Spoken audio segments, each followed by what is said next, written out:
I returned from the dead to find my daughter scrubbing floors in the castle I built for her. She looked at me with hollow eyes and handed me a stale crust of bread, thinking I was a beggar. She did not know that the man standing in the rain was not a beggar, but a ghost with $800 million and a thirst for vengeance. Before I burn their world to the ground, let me tell you how it began. My name is Conrad. I am 75 years old. For the last 15 years, the world believed I was rotting in a foreign prison or buried in an unmarked grave in Angola. They were half right. I was in hell, but I clawed my way out. I survived political coups, disease, and betrayal to return to the only thing that kept me alive. My daughter Lily. The night I returned to Boston, the sky was weeping. A relentless, freezing rain battered the cobblestone streets of Beacon Hill. I stood on the sidewalk, pulling the collar of my worn coat tight against my neck. I looked up at the house, number 42. It was a masterpiece of red brick and black shutters, a $4.5 million fortress I had purchased cash 15 years ago.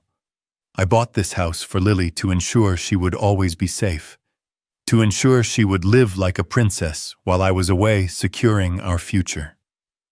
My hands trembled, not from the cold, but from a terrifying hope. I imagined her opening the door. She would be 35 now. Maybe she was married. Maybe there were grandchildren running through the halls. I adjusted my hat. I had not shaved in weeks, and my clothes were travel-worn intentional camouflage for a man traveling with a fortune in uncut diamonds sewn into the lining of his jacket. I walked up the granite steps. My heart hammered against my ribs like a prisoner demanding release. I pressed the brass doorbell. The sound echoed inside, deep and familiar. I waited. The door did not open immediately. I heard shouting from inside, a woman's shrill voice screaming insults. Then the heavy oak door creaked open just a crack. A woman stood there. She was thin, skeletal. Her face was gray and lined, prematurely aged by exhaustion. She wore a maid's uniform that was 2 sizes too big, the fabric frayed at the collar. She held a plastic bucket of dirty gray water in one hand and a rag in the other. Her hands. I stared at her hands. They were red raw and cracked, bleeding from the cold and harsh chemicals. "Can I help you, sir?" Her voice was a whisper, trembling with fear. I opened my mouth to say her name, but the words died in my throat. I looked into her eyes. They were the same honey-brown eyes of my wife, the same eyes I had kissed goodbye 15 years ago. It was Lily, my Lily. But there was no recognition in her gaze. She looked at me and saw only a homeless old man seeking shelter from the storm. She did not see her father. She saw a fellow sufferer. "Please, sir, you cannot be here," she whispered, looking over her shoulder, terrified. "If the mistress sees you, she will be angry. Please go to the back alley." She reached into the pocket of her apron and pulled out a hard, dry roll of bread. She pressed it into my hand, her fingers cold as ice. "Take this. It is all I have. Please go before she comes." I stood frozen. The bread felt heavy in my hand like a stone. My daughter, the heiress to an empire, was feeding me scraps and trembling like a beaten dog in the doorway of her own home. "Who is at the door, Lily?" The voice came from the top of the stairs. It was a voice I had not heard in 15 years, but I would recognize it in the depths of hell. Pamela, my late wife's sister, the woman I had trusted to manage the estate, the woman I had sworn to protect my family. Lily flinched as if she had been struck. "It is nobody, ma'am. Just a beggar. I am sending him away." "A beggar?" Pamela laughed. The sound was sharp and cruel, like breaking glass. She descended the stairs. She was 65 but looked younger thanks to expensive surgeries and the soft life of a parasite.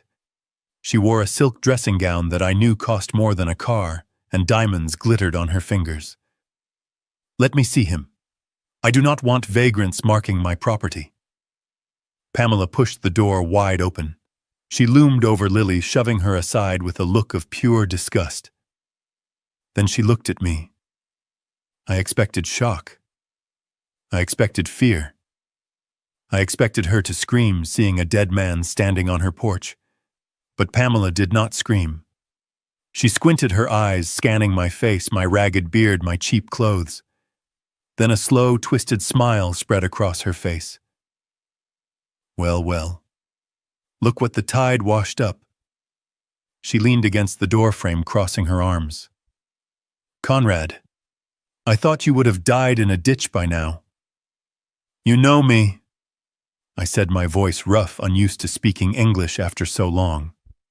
Know you, she scoffed. You look like a rat, Conrad. A dirty old rat. What are you doing here? Did you escape prison just to come beg at my door? I looked at Lily. She was staring at me, her hands covering her mouth, her eyes wide with confusion and horror. Father, she whispered. No, my father ran away. He is a criminal. He stole millions and left us to rot. The words hit me harder than any bullet. This was the narrative Pamela had spun. This was the poison she had fed my daughter for 15 years. Pamela laughed again, delighted by the pain on my face.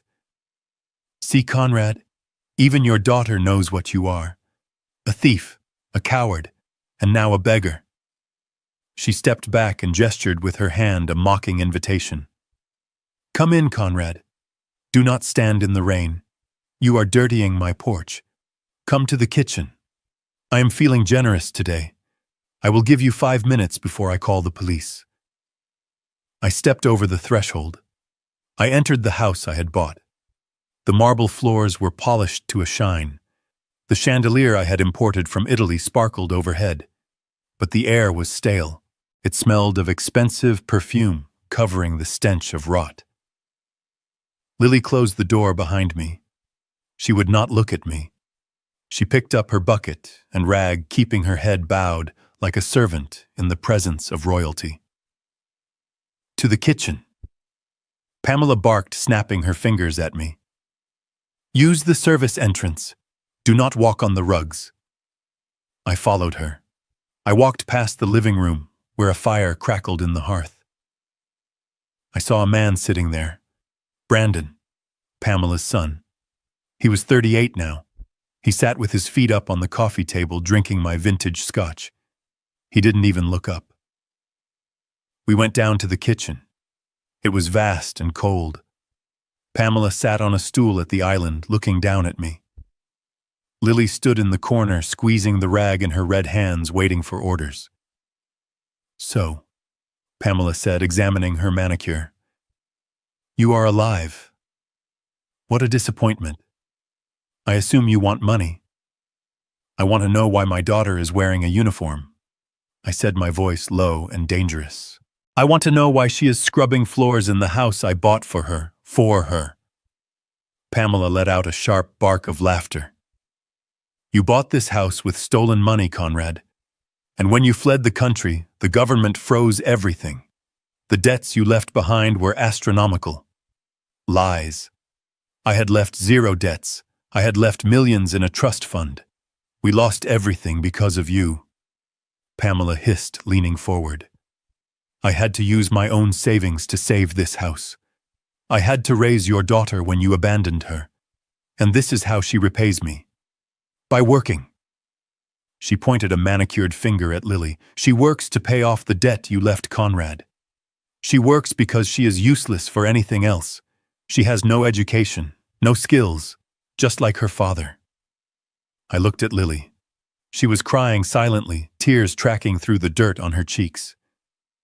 Is this true, Lily? I asked. She nodded her head, jerky and scared. Aunt Pamela saved us. She gave us a roof when you left us with nothing. I owe her everything. My hands clenched into fists at my sides. The rage was a physical thing, a hot iron in my chest. Pamela had not just stolen my money. She had stolen my daughter's mind.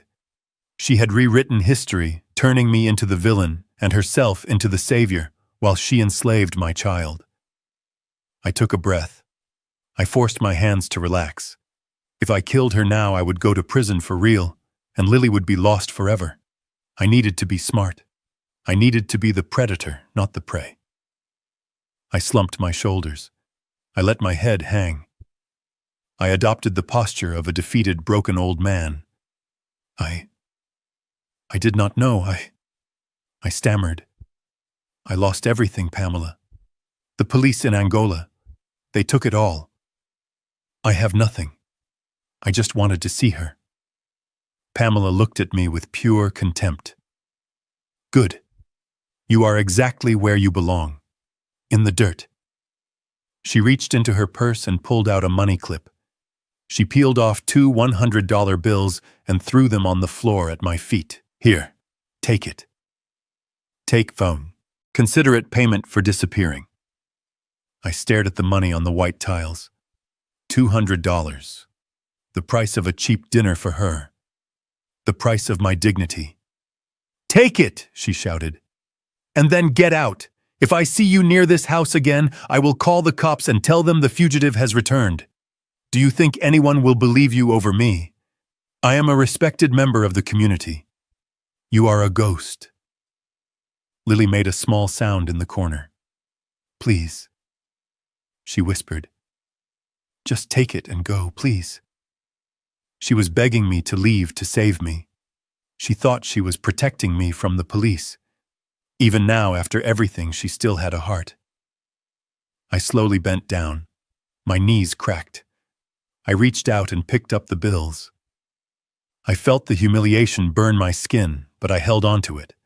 I would use this anger. I would forge it into a weapon. Thank you, I mumbled. Now get out. Pamela said, turning her back on me. Lily, show him the back door, and then scrub this floor again. He left mud everywhere. Lily led me to the service door. When we were out of Pamela's sight, she grabbed my hand. Her grip was surprisingly strong. Do not come back. She hissed, her eyes intense. She is not lying. She knows the police chief. She knows judges.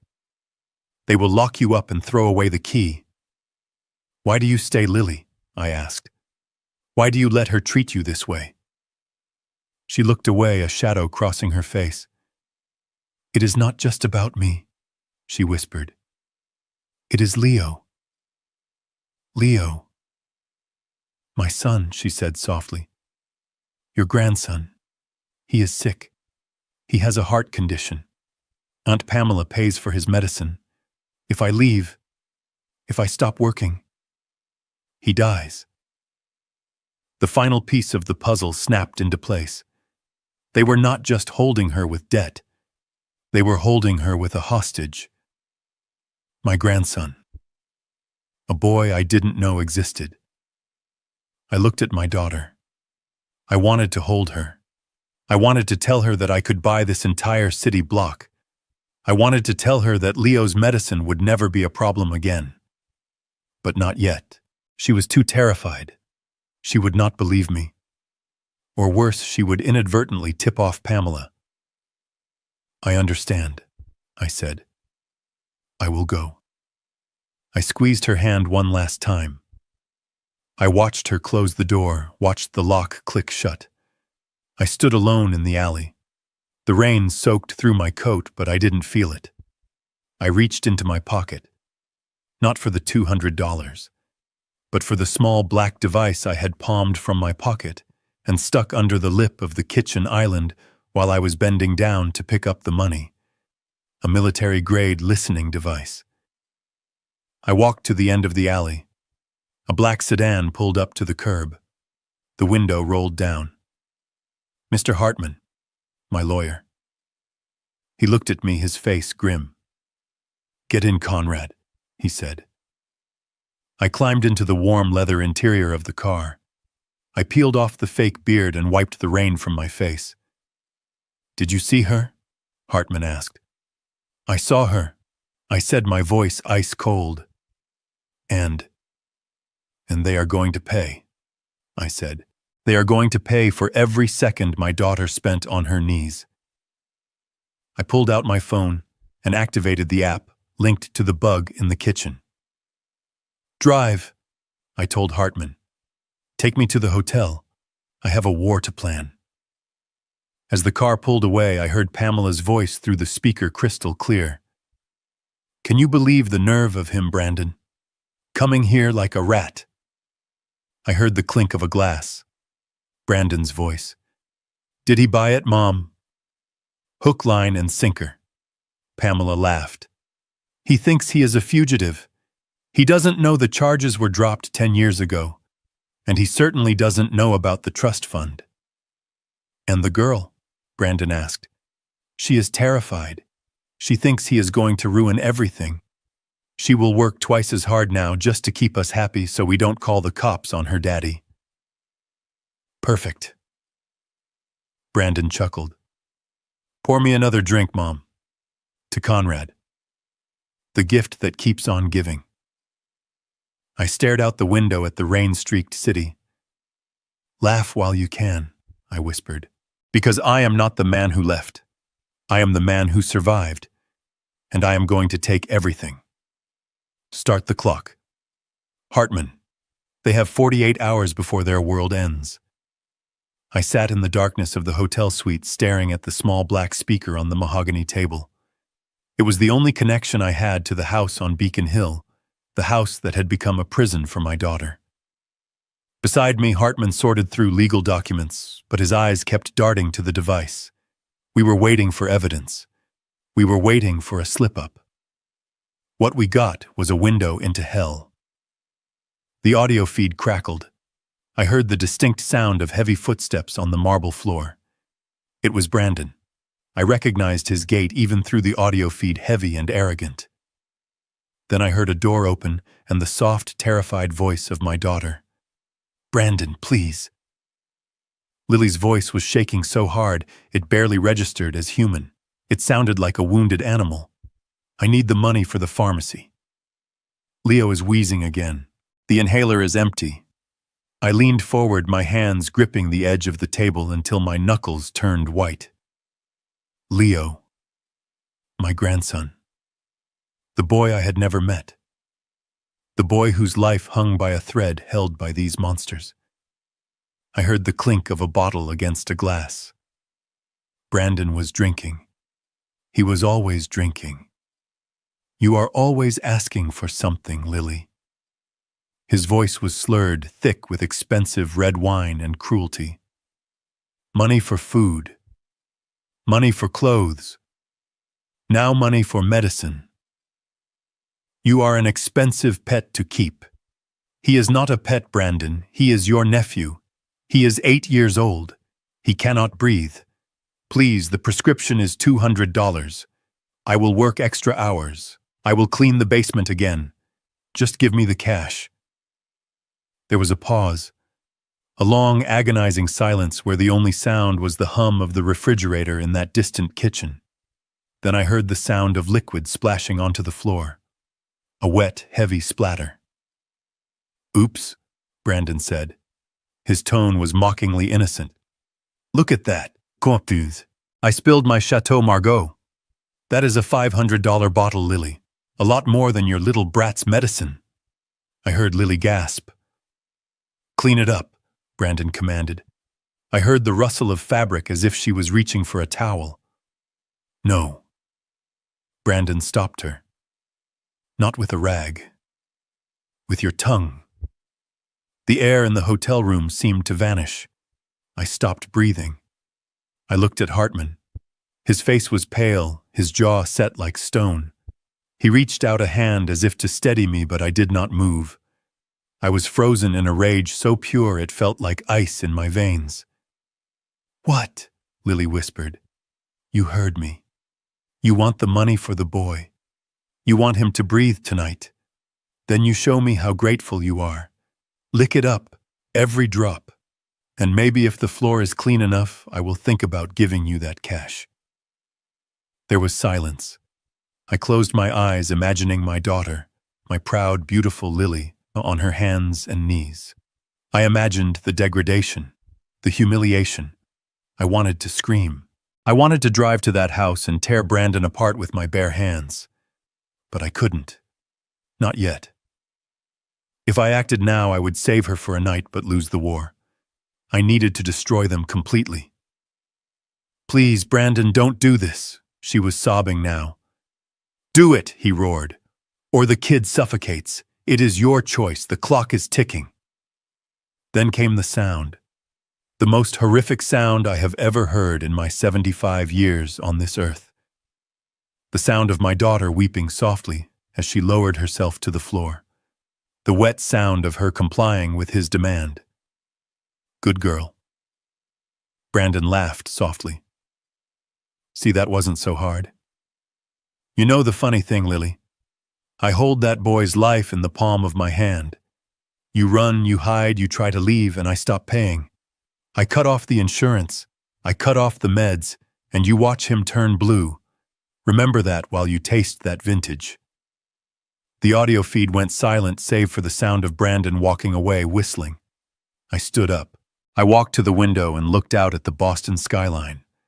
The glass reflected a man I barely recognized, a man with eyes dead enough to kill. "Get the car, Hartman," I said. My voice was a whisper, but it filled the room. "Where are we going, Conrad?" "To the house." "No, to the hospital. I need to know exactly what leverage they have on her. I need to know about this debt." We drove to Mercy Hospital, the facility mentioned in the dossiers Hartman had compiled. It was a massive complex of glass and steel, a place of healing that Pamela and her son had turned into a tool of extortion. I walked into the lobby wearing a suit that cost more than most people earned in a year. I walked with the cane I didn't really need, using it to clear a path through the crowd. Hartman was at my side, his briefcase a shield. We went straight to the billing administration. The receptionist tried to stop us, telling us we needed an appointment. Hartman placed a business card on the desk.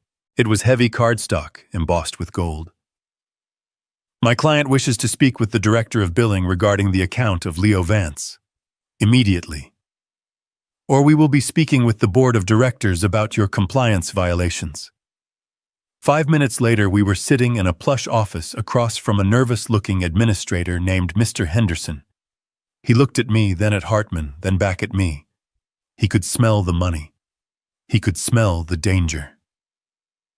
"Mr. Conrad," he said, wiping sweat from his forehead, "I was not aware you were back in the country. We have not seen you in 15 years, I cut him off. "Let us skip the pleasantries. My daughter Lily believes she owes this hospital $2 million for the care of my grandson Leo. She believes she is drowning in debt. I want to see the ledger." Henderson looked confused. He tapped on his keyboard, his brow furrowing. $2 million. "That is impossible, sir." "Show me," I demanded. He turned the screen. I leaned in my eyes, scanning the columns of numbers.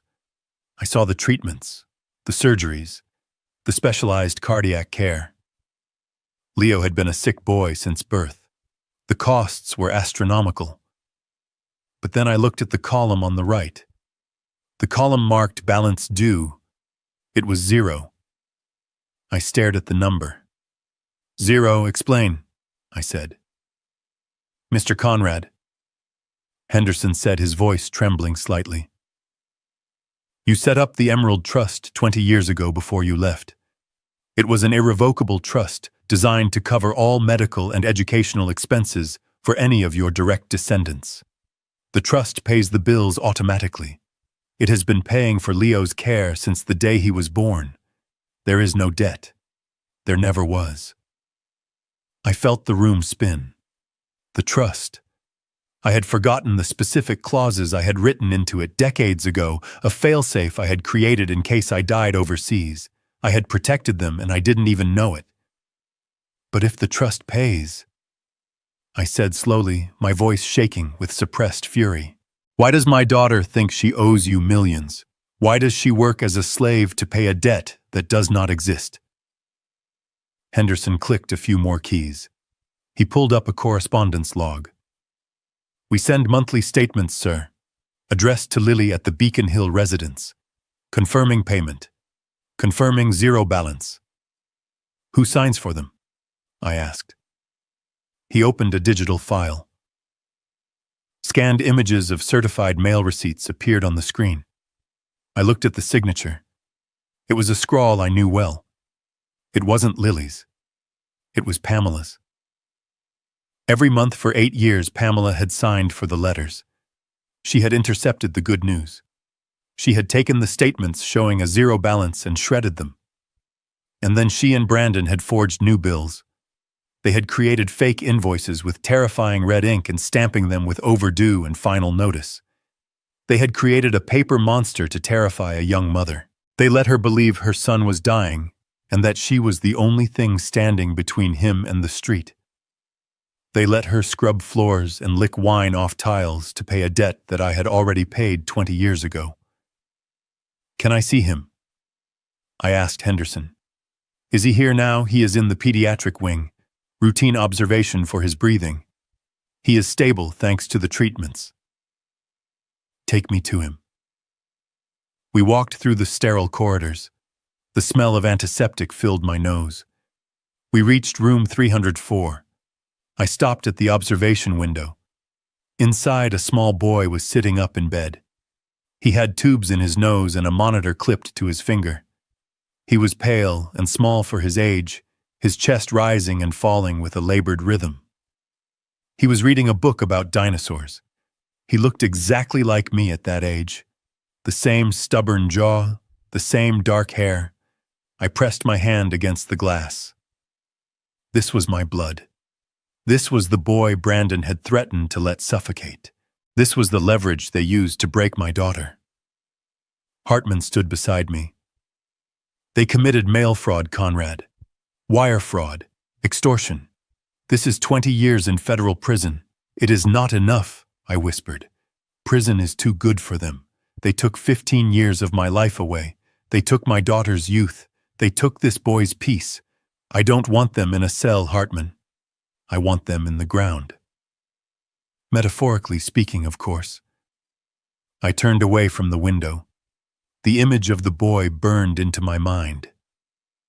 Do not tell Lily yet, I said. Hartman looked surprised. Why?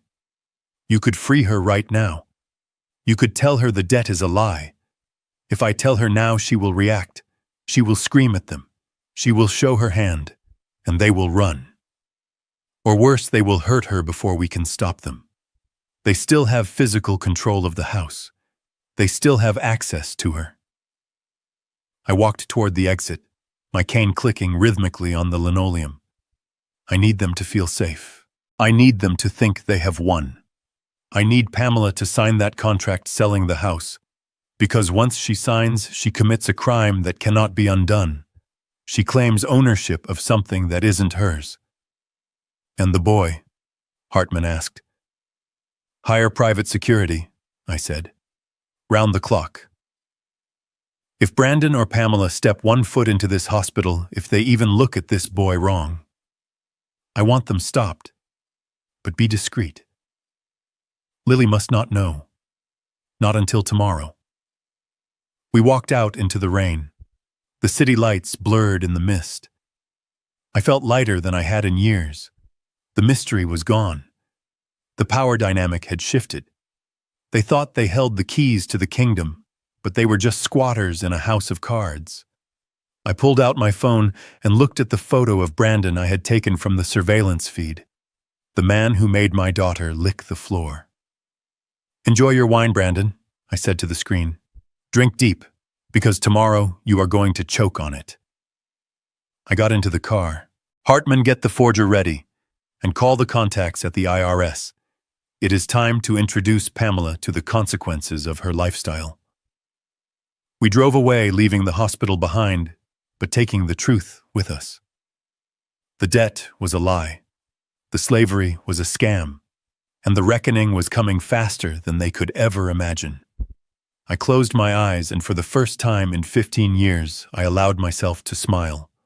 It was a cold, terrible smile. The smile of a man who holds the axe and is just waiting for the neck to be exposed. I stood before the glass doors of the law firm that once represented my empire. The gold lettering on the door hadn't changed, but the man inside certainly had. I wasn't here as the wealthy client I used to be. I was here as the ghost, the beggar, the problem that needed to be swept under the rug.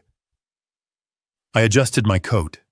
It smelled of rain and old sweat, a scent I had carefully curated for this performance. I needed to look like a man who had been broken by the world, a man who had no fight left in him. I needed them to underestimate me one last time. The receptionist looked up as I entered. Her nose wrinkled slightly. "Deliveries are in the back," she said, without looking me in the eye. "I am here to see Mr. Clive." I rasped. "Tell him Conrad is here. Tell him the dead man has returned." Her eyes went wide. She picked up the phone, whispering frantically. A moment later, the double doors swung open. A man walked out. He was fat now, balding, wearing a suit that strained against his gut. Clive. The man I had paid a retainer of $10,000 a month for years to protect my interests. He stopped 10 feet away from me. He didn't look scared. He looked annoyed, like I was a stain on his expensive carpet. "Conrad," he said. "I heard rumors. I didn't think they were true." "I need help, Clive," I said, letting my voice crack. "I have nowhere to go, Pamela. She threw me out. You were my lawyer. You have to help me." He laughed, a short, dry bark. "Come in, but don't touch anything." I followed him into his office. It was plush, filled with leather and mahogany. I sat on the edge of the chair, hunching my shoulders. I saw him eye me with contempt. He sat behind his massive desk, steepling his fingers. "Help you?" he asked. "With what?" "You are a fugitive, Conrad. You are lucky I don't call the feds right now." "I just want my pension," I pleaded. "I just want access to my old accounts. Just enough to get a small apartment. Maybe help Lily." Clive leaned back, a cruel smile playing on his lips. He opened a drawer and pulled out a cigar, taking his time to light it. He blew smoke toward the ceiling, savoring his power over the man who used to sign his paychecks. "There are no accounts, Conrad," he said softly. "And there is no pension. You see, legally speaking, you don't exist." I looked at him, feigning confusion. "What do you mean?" "5 years ago," Clive said, examining the ash of his cigar, "we petitioned the court. Absentia for 10 years. Presumed dead. We had a nice little funeral for you. Closed casket, obviously." "Dead," I whispered. "But I am here." "On paper you are dust," he said. "And when a man dies, his assets transfer. The house on Beacon Hill. It transferred to your next of kin.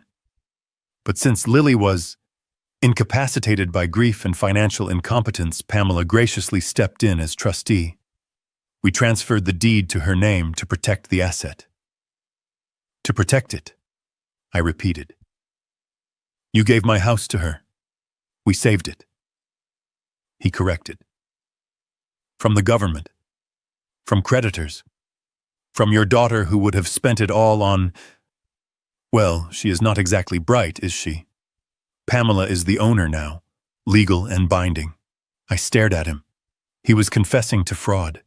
He was admitting that he had forged documents to steal my estate while I was rotting in a cell. He felt safe telling me this because he thought I was a penniless old man with no resources to fight him. "But that is fraud," I said, my voice trembling. "That is my house. I bought it." Clive stood up. He walked around the desk and leaned against it, looming over me. "Who are they going to believe, Conrad? Me, a partner at one of the city's top firms? Or a dirty old man who claims to be a diamond tycoon returned from the grave? You have no ID. You have no money. You have no fingerprints on file that haven't been flagged by Interpol. You are a ghost, and ghosts don't own property. He walked to the door and opened it. Get out. If you come back, I'll have you arrested for trespassing. And Conrad, do yourself a favor. Leave town. Pamela isn't as nice as I am. I stood up slowly, leaning heavily on my cane. I shuffled toward the door. Please, I said. Just tell her I was here. Tell her I just wanted to help Lily. I will tell her. He sneered. Now go. I walked out of the office. I walked past the receptionist. I walked out of the building and into the bustling street. I turned the corner and stopped. I straightened my back. The tremble in my hands vanished. I pulled the burner phone from my pocket. I had been recording since I walked in. But that wasn't enough.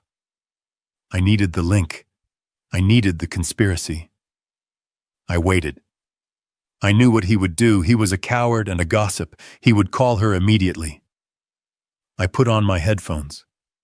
The bug I had planted in his office, a tiny adhesive disc I had slapped onto the underside of his chair while I was pretending to struggle to sit down, went live. I heard the tone of a phone dialing, then Pamela's voice. What is it, Clive? I am busy preparing for the gala. He was here, Clive said. His voice was no longer arrogant. It was nervous. Conrad. He came to my office. I told you he was back, Pamela snapped. Did he ask about the deed? He begged for money. Clive laughed, the nervousness fading. He looks terrible, Pam. Like a homeless bum. He has no idea about the trust or the transfer. I told him he was legally dead. You should have seen his face. Did he threaten legal action? With what money? Clive scoffed. He can't even afford a shave, let alone a retainer. Don't worry. The paperwork is ironclad. I forged the death certificate myself, remember. The coroner owes me. And the transfer of the deed. Your signature on the power of attorney looked better than his real one. Good, Pamela said. He is just a nuisance. But keep an eye on him. If he gets too close to the gala, have security remove him. I don't want him upsetting the donors. Relax. He is broken. He is walking away with his tail between his legs. We won, Pam. The house is yours. The money is yours. And the girl, well, she isn't going anywhere. She better not. Pamela hissed. I need her to serve the champagne tonight. Make sure the paperwork for the sale is ready for tomorrow. Once we get that cash buyer, we take the money and disappear before anyone asks too many questions. The papers are ready. Just get the girl to sign the waiver. Threaten the kid again if you have to. Done. See you tonight, Clive. The line went dead. I took off the headphones. I stood there on the busy sidewalk, people rushing past me, ignoring the old man in the dirty coat. They didn't know they were walking past a volcano about to erupt. I had it all.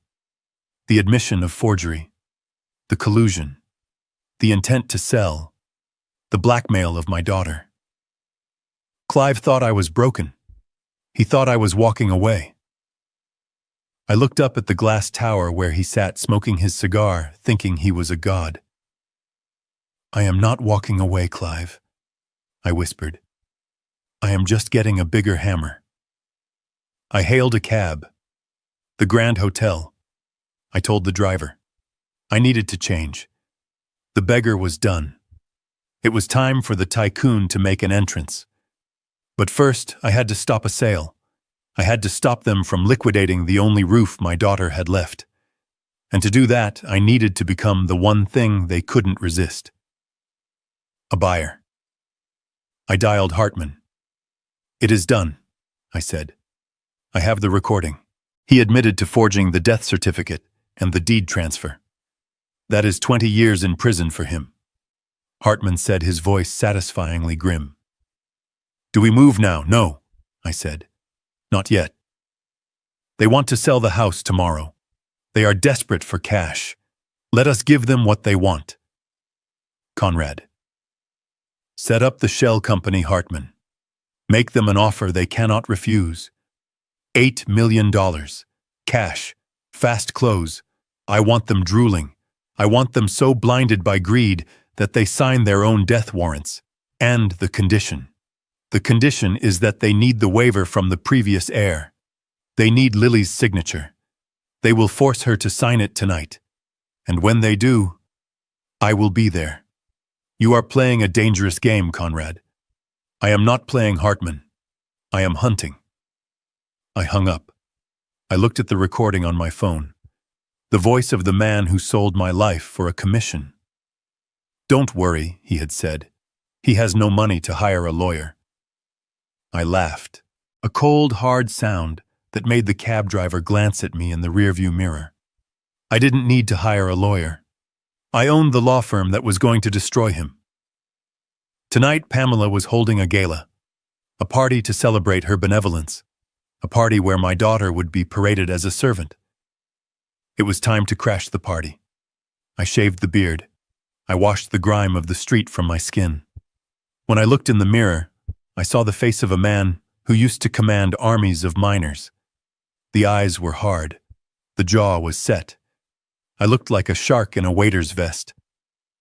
I slipped into the house through the service entrance again, but this time I wasn't a beggar. I was part of the elite catering team Hartman had arranged. I carried a silver tray of champagne flutes, my hands steady, my heart beating a war drum against my ribs. The house had been transformed. My house. The living room where I used to read bedtime stories to my wife was now a stage for Pamela's vanity. Crystal chandeliers dripped light onto a crowd of Boston's elite. Women in gowns that cost more than a teacher's salary. Men in tuxedos discussing tax shelters while sipping vintage Krug. And the banner. It hung above the fireplace, massive and insulting. The Pamela Foundation. Charity Gala for underprivileged children. The irony tasted like bile. She was raising money for poor children while enslaving her own niece. I moved through the crowd, a ghost in a white jacket. No one looked at me. Servants are invisible to people like this. They see the tray, not the man holding it. This was my armor. Then I saw her, Lily. She wasn't wearing the maid's uniform from yesterday. It was worse. Pamela had dressed her in a gray sackcloth dress, shapeless and rough, like something out of a Dickensian nightmare. Her hair was pulled back severely, exposing her tired face. She walked through the crowd with a tray of hors d'oeuvres, her eyes fixed on the floor. I watched a woman in a red silk dress snap her fingers at my daughter. Girl, bring that here. Lily hurried over, bowing her head. The woman took a crab cake and didn't even say thank you. She turned her back, dismissing Lily as if she were a piece of furniture. I gripped my tray until the metal bit into my palms. I wanted to drop it. I wanted to grab that woman by her pearl necklace and tell her exactly who she was disrespecting. But I forced myself to breathe. Not yet. I circled the room, moving closer to the epicenter of the poison. Pamela. She held court near the grand piano, a glass of champagne in one hand, her other hand resting theatrically on her chest. She was telling a story. Her favorite story. It is a burden, of course. She said, her voice projecting perfectly to her audience. But what could I do? Her father was a criminal, a swindler who stole millions and fled the country, leaving his daughter with nothing but debts and bad habits. The guests murmured sympathetically. You are a saint, Pamela, a man with a monocle said, taking in the daughter of a fugitive. Most people would have turned her away. I couldn't do that. Pamela sighed, looking tragically noble. Family is family even when they are rotten. Lily. Poor thing. She is just like him. Lazy. Entitled. She thinks the world owes her a living. I have to be strict with her. I make her work to teach her the value of $1, to help her atone for her father's sins. Atone. She was talking about atonement while living in my house, drinking my wine and wearing diamonds bought with money she stole from my daughter. I stepped forward, offering refills. I was close enough to smell her perfume. It was cloying and sweet, masking the rot of her soul. She didn't even glance at me as she took a fresh glass. "And the father?" a woman asked. "Is he really dead?" "We can only hope." Pamela laughed lightly. "If he were alive, he would be in prison. But honestly, he probably died in a gutter somewhere. It is a fitting end for a man who abandoned his family." I stood 3 feet away from her. I could have reached out and snapped her neck before anyone realized what was happening. The urge was electric. It hummed in my muscles. But death was too easy. Death was an escape. I wanted her to live. I wanted her to live in a cage knowing I was the one who put her there. I moved away, fading back into the crowd. I needed to find Brandon. He was by the bar, of course. He was already drunk, his face flushed, his tie loosened. He was leaning against the mahogany counter, holding court with a group of younger men, loud and obnoxious. My cousin. He was saying, gesturing with his glass toward Lily, who was clearing empty plates on the other side of the room. "Look at her. Pathetic, right? Mom keeps her around out of pity. Personally, I would have kicked her out years ago. She brings down the property value." The men laughed. "She is kind of cute, though." One of them leered.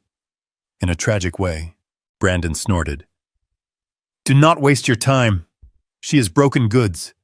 Besides, she knows her place. She knows who holds the leash."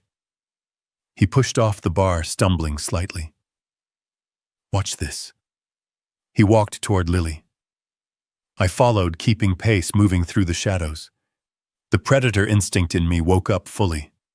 I knew what was coming. Lily was struggling with a heavy tray of dirty glasses. She looked exhausted, her arms trembling under the weight. Brandon stepped into her path. He didn't move aside. He stood there, a smirk on his face, waiting. Lily tried to step around him. "Excuse me, Brandon," she whispered. He moved to block her. "It is Mr. Vance to you," he said loudly. "Are you drunk, Lily? You are swaying. I am just tired. Please let me pass."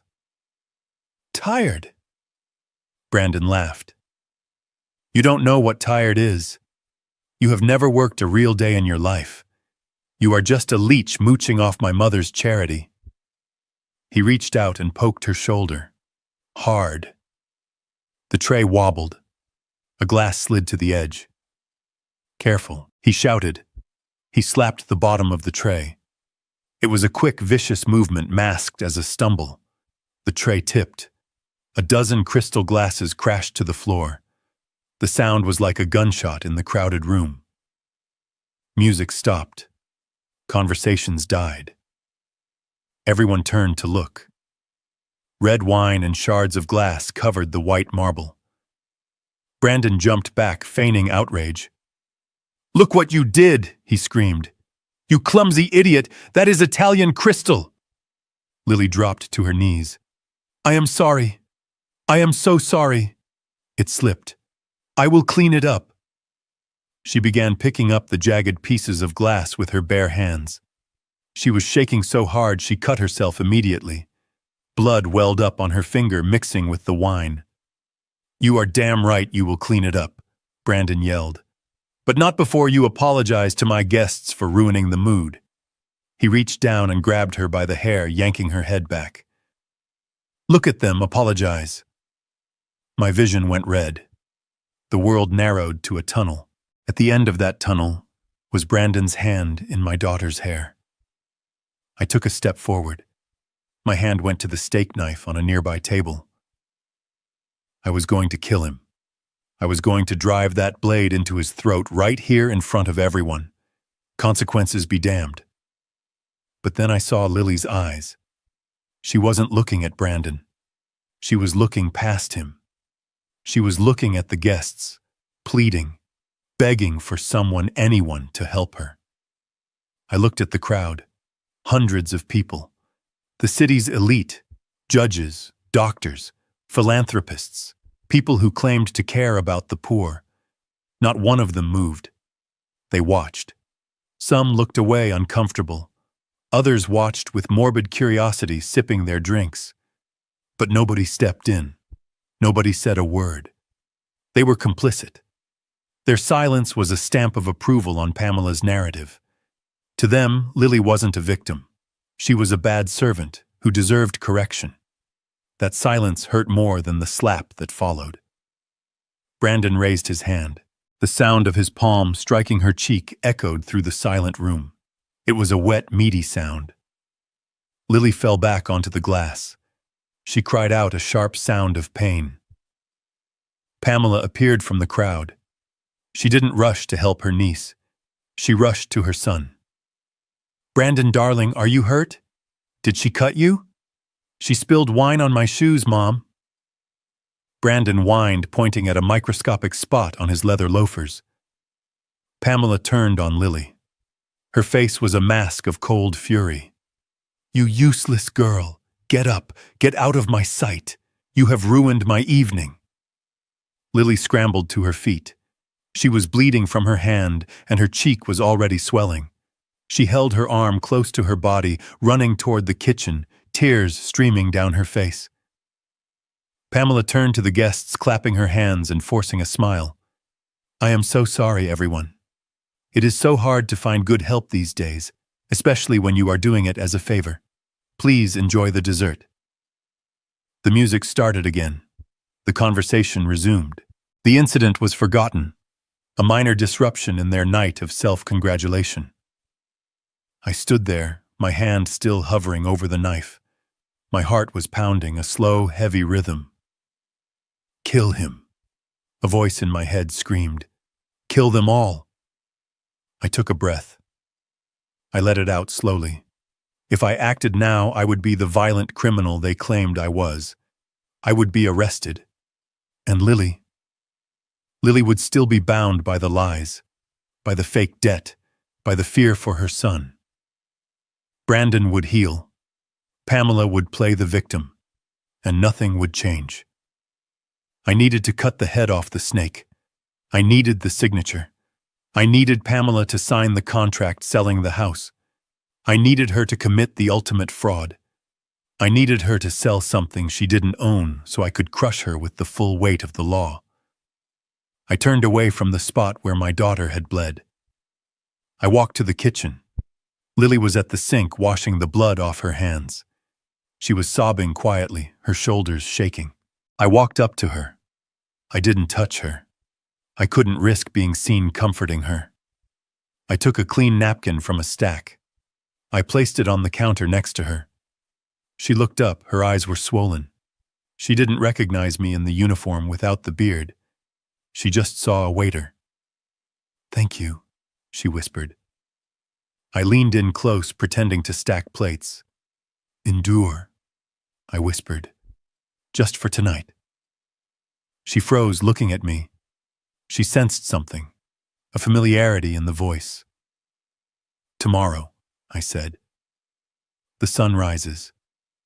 I turned and walked out the back door before she could ask questions, before I could break down and hug her. I stood in the alleyway, ripping the bow tie from my neck. I punched the brick wall.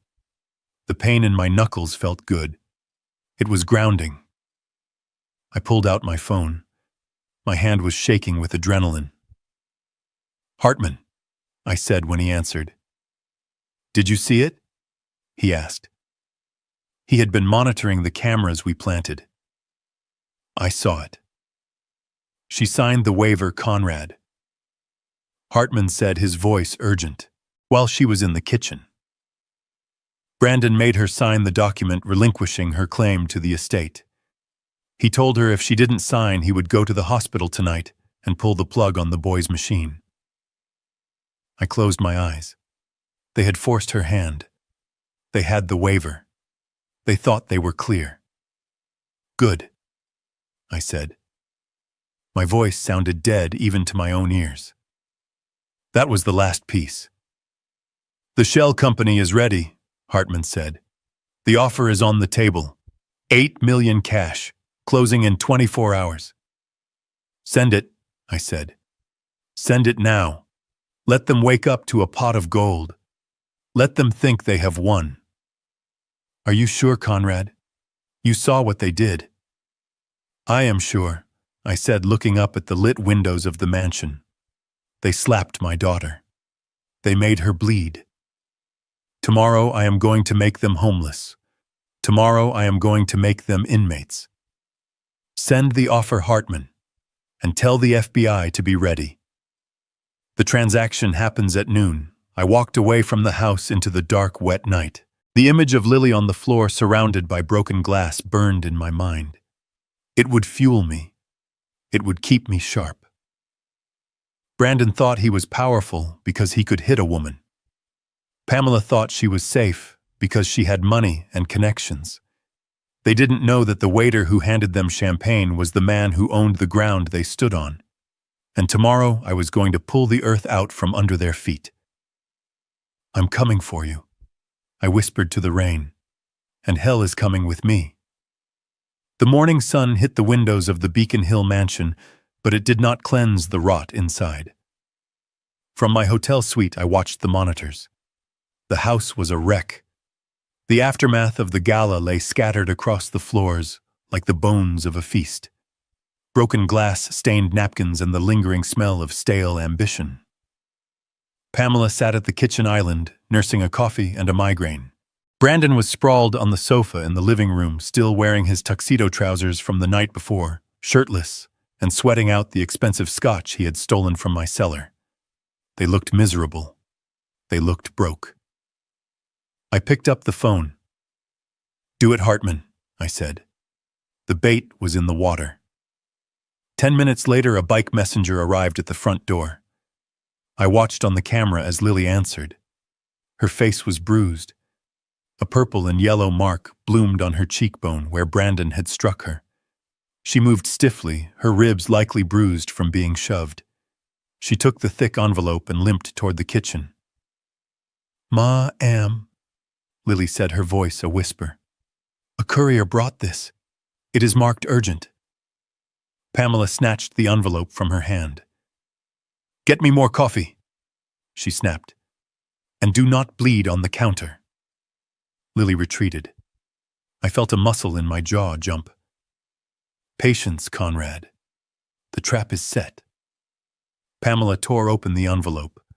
It was heavy cream-colored paper. The letterhead read, Obsidian Capital Partners, a shell company I had incorporated in the Cayman Islands 12 hours ago. I watched her eyes scan the document. I saw the exact moment the numbers registered. Her eyes widened. Her mouth fell open. She dropped her coffee mug. It shattered on the floor, but she didn't even flinch. "Brandon!" She screamed. "Brandon, get in here!" Brandon stumbled into the kitchen, rubbing his eyes. "What? What is it? Is it the cops? Did the old man come back?" "Look at this." Pamela shoved the paper into his chest. "Look at the number, Brandon." He squinted, reading. Then he froze. 8 million, he whispered. $8 million. Cash. I leaned back in my chair. Greed is a powerful drug. It overrides caution. It overrides logic. It overrides humanity. The house was worth $4.5 million at best. An offer of $8 million was suspicious. It was too good to be true. But to people drowning in debt, to people who believe they deserve the world, it wasn't suspicious. It was destiny. Who are they? Brandon asked, his voice trembling with excitement. Some investment firm, Pamela said, reading frantically. They represent a foreign buyer, someone who wants privacy. They want the property for a portfolio. Read the conditions, Mom. Pamela flipped the page. Cash offer? No inspection required. As is condition, closing in 48 hours. 48 hours, Brandon shouted. We could be out of here by Friday. We could be rich. I could pay off the loan sharks. I could buy a Ferrari. Mom, we have to sign. We have to sign right now. I watched them dance around the kitchen. They hugged, they laughed, they stepped over the shattered coffee mug and the spilled liquid, completely ignoring the mess. They were celebrating a victory that was actually their execution warrant. "Call the number," Brandon urged. "Call them now before they change their minds." Pamela dialed the number printed on the letterhead. It rang on a burner phone sitting on the desk next to me in the hotel room, but Hartman answered it from his office downtown. Obsidian Capital. Hartman's voice was smooth, professional, and utterly indifferent. "Yes, hello." Pamela's voice was high-pitched, breathless. "This is Pamela Vance. I am the owner of the property on Beacon Hill. I received your offer." "Ah, yes, Mrs. Vance," Hartman said. "My client is very eager. He is a man who knows what he wants. He loves the historic architecture. He is willing to pay a premium for a quick transaction." "We accept," Pamela blurted out. "We accept the offer. When can we get the check?" Hartman paused. The silence stretched out, making them sweat. "Excellent. However, Mrs. Vance, our due diligence team has flagged a minor issue with the title." I saw Pamela stiffen. "What issue?" "The title is in my name." "Indeed. But the chain of title from the previous owner, your brother-in-law, it was a transfer based on a presumption of death. My client is very particular about clean titles. He does not want any future claimants popping up. He requires a quitclaim deed, a waiver of all rights and inheritance signed by the direct heir." "The heir," Pamela whispered. "The daughter," Hartman said. "Lily Vance, we need her signature on a document stating she renounces any and all claims to the property and the estate. Once we have that signature notarized along with yours, we can wire the funds. Without it, well, my client will move on to the next property on his list. You have 24 hours. He hung up. I watched the color drain from Pamela's face. She looked at Brandon. "They need Lily to sign," she said. "They need her to waive her inheritance." Brandon laughed, but it was a nervous, jagged sound. "So, make her sign. She does whatever we tell her. She is a slave mom. She will sign. She knows this house was her father's," Pamela said, pacing the kitchen. "She thinks we saved it. But if she sees an $8 million sale, if she realizes what she is signing away, she won't realize anything." Brandon grabbed a steak knife from the block. He tested the edge with his thumb. "We don't ask her mom. We tell her. And if she says no, we use the leverage." I knew what that meant. I felt a cold stone settle in my stomach. "Get her," Pamela ordered. Brandon stormed out of the kitchen. I switched camera views. I watched him march up the stairs to the small attic room where Lily slept. He kicked the door open. Lily was sitting on her narrow cot, holding an ice pack to her cheek. She jumped up when he entered. "Downstairs," Brandon barked. "Now." She followed him, terrified. They marched her into the library. Pamela was sitting behind my mahogany desk, the contract spread out in front of her. She looked like a judge presiding over a kangaroo court. "Sit down, Lily," Pamela said, pointing to a hard wooden chair. Lily sat, her hands twisting in her lap. "We have good news," Pamela said, putting on a fake smile that looked more like a rictus of pain. "We have found a way to solve all our problems. A way to finally pay off the massive debts your father left us. We are selling the house." "Selling the house," Lily whispered. "But where will we go?" "We will buy something smaller. Something manageable." Pamela waved her hand dismissively. "But to do this, we need you to help us. The buyers are very strict about paperwork. Since you are Conrad's daughter, they need you to sign a form just saying you don't object to the sale. It is a formality." She slid the waiver across the desk. Beside it, she placed a pen. "Sign here, honey." Lily looked at the paper. She picked it up. She read it slowly, her lips moving. This says I give up everything, she said, her voice gaining a tiny fraction of strength. It says I waive my right to the estate, to the trust, to everything.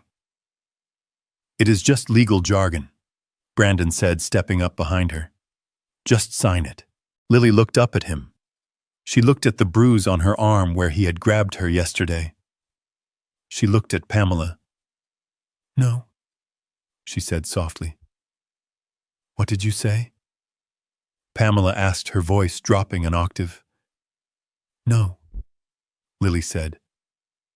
My father. He told me this house was for me. Before he left, he said it was my castle. I remember. You told me he was a criminal, but this house is the only thing I have left of him. If you sell it, sign the paper, you stupid girl. Pamela slammed her hand on the desk. Do you have any idea how much this costs us to keep you? The food, the clothes, the medicine for your brat. You owe us this. I will work harder, Lily pleaded. I will take extra shifts. But please don't sell the house. It is my home. It is Leo's home. Brandon laughed. It was a cruel, ugly sound. Leo, he said. That is right. Leo. He pulled out his phone. He dialed a number and put it on speaker. Mercy Hospital Billing Department. How may I direct your call? The automated voice chirped. Brandon looked at Lily. His eyes were dead. I am calling the administration, Lily. I am going to tell them to cancel the insurance. I am going to tell them we are stopping payments on the ventilator maintenance. I am going to tell them to pull the plug. No, Lily screamed. She lunged for the phone, but Brandon shoved her back into the chair.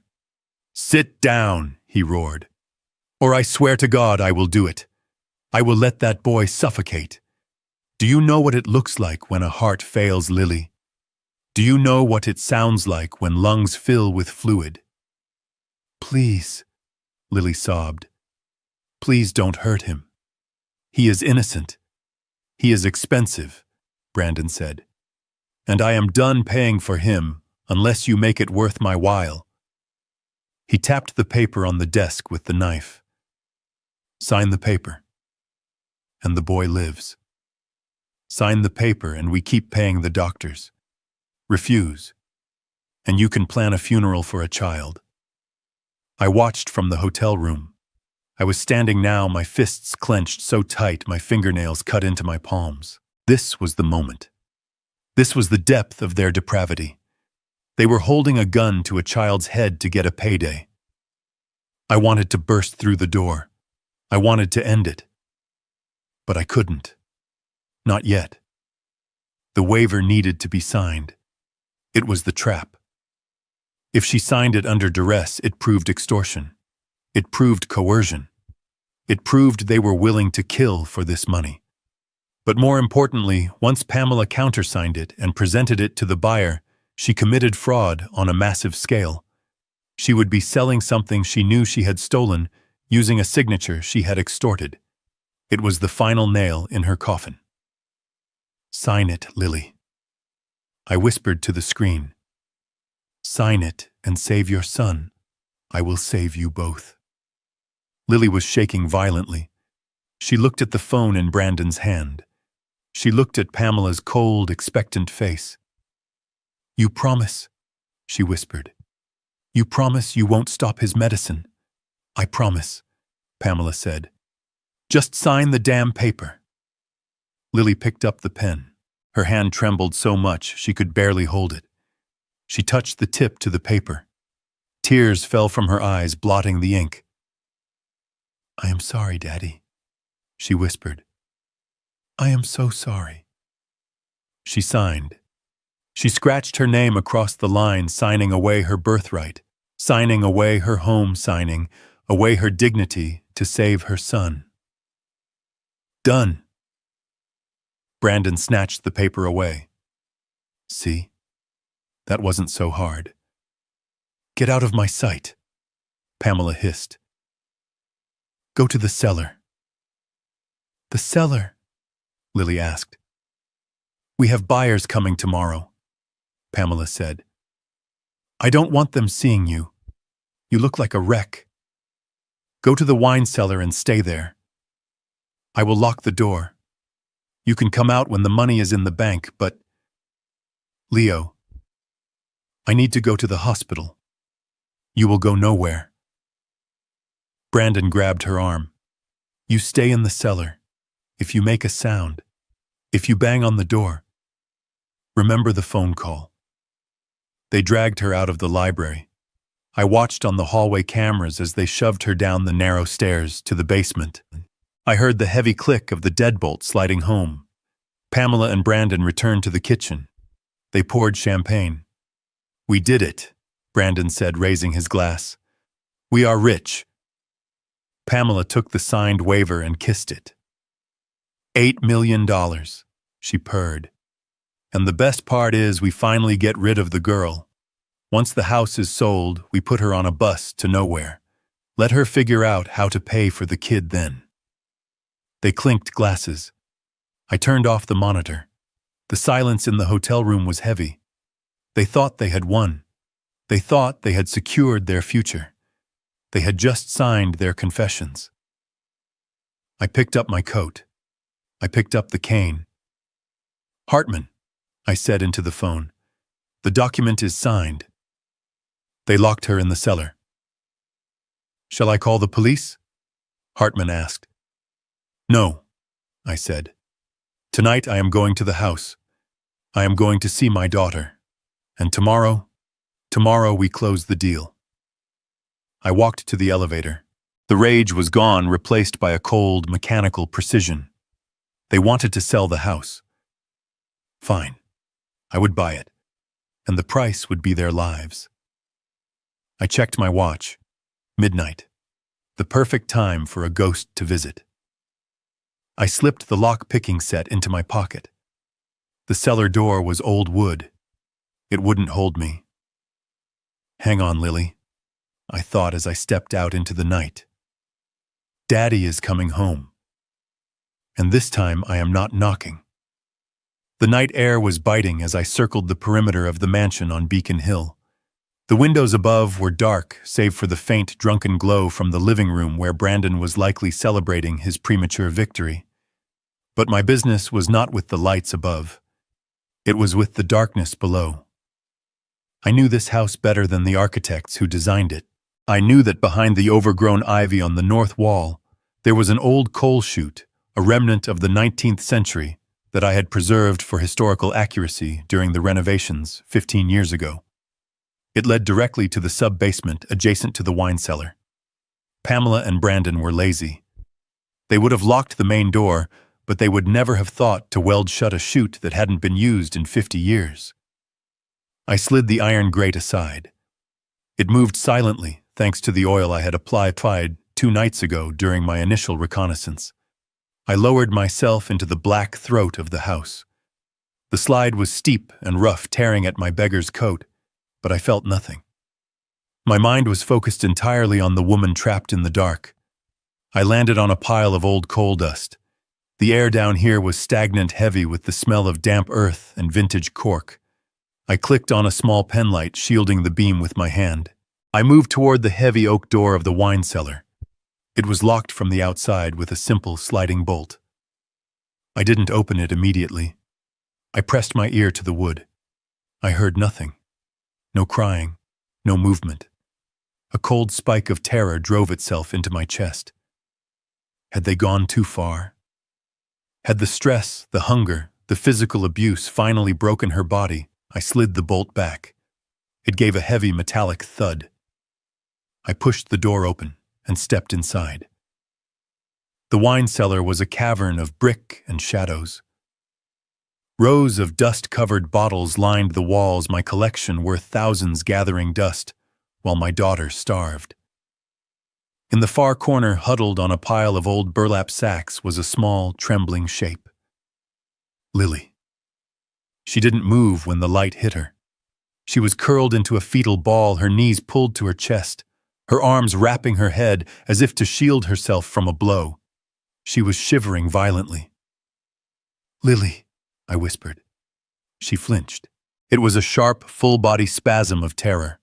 She scrambled backward, pushing herself into the cold brick corner, her eyes wide and unseeing in the gloom. "No," she whimpered. "No more. Please, Brandon." I signed it. I signed the paper. "Don't hurt me."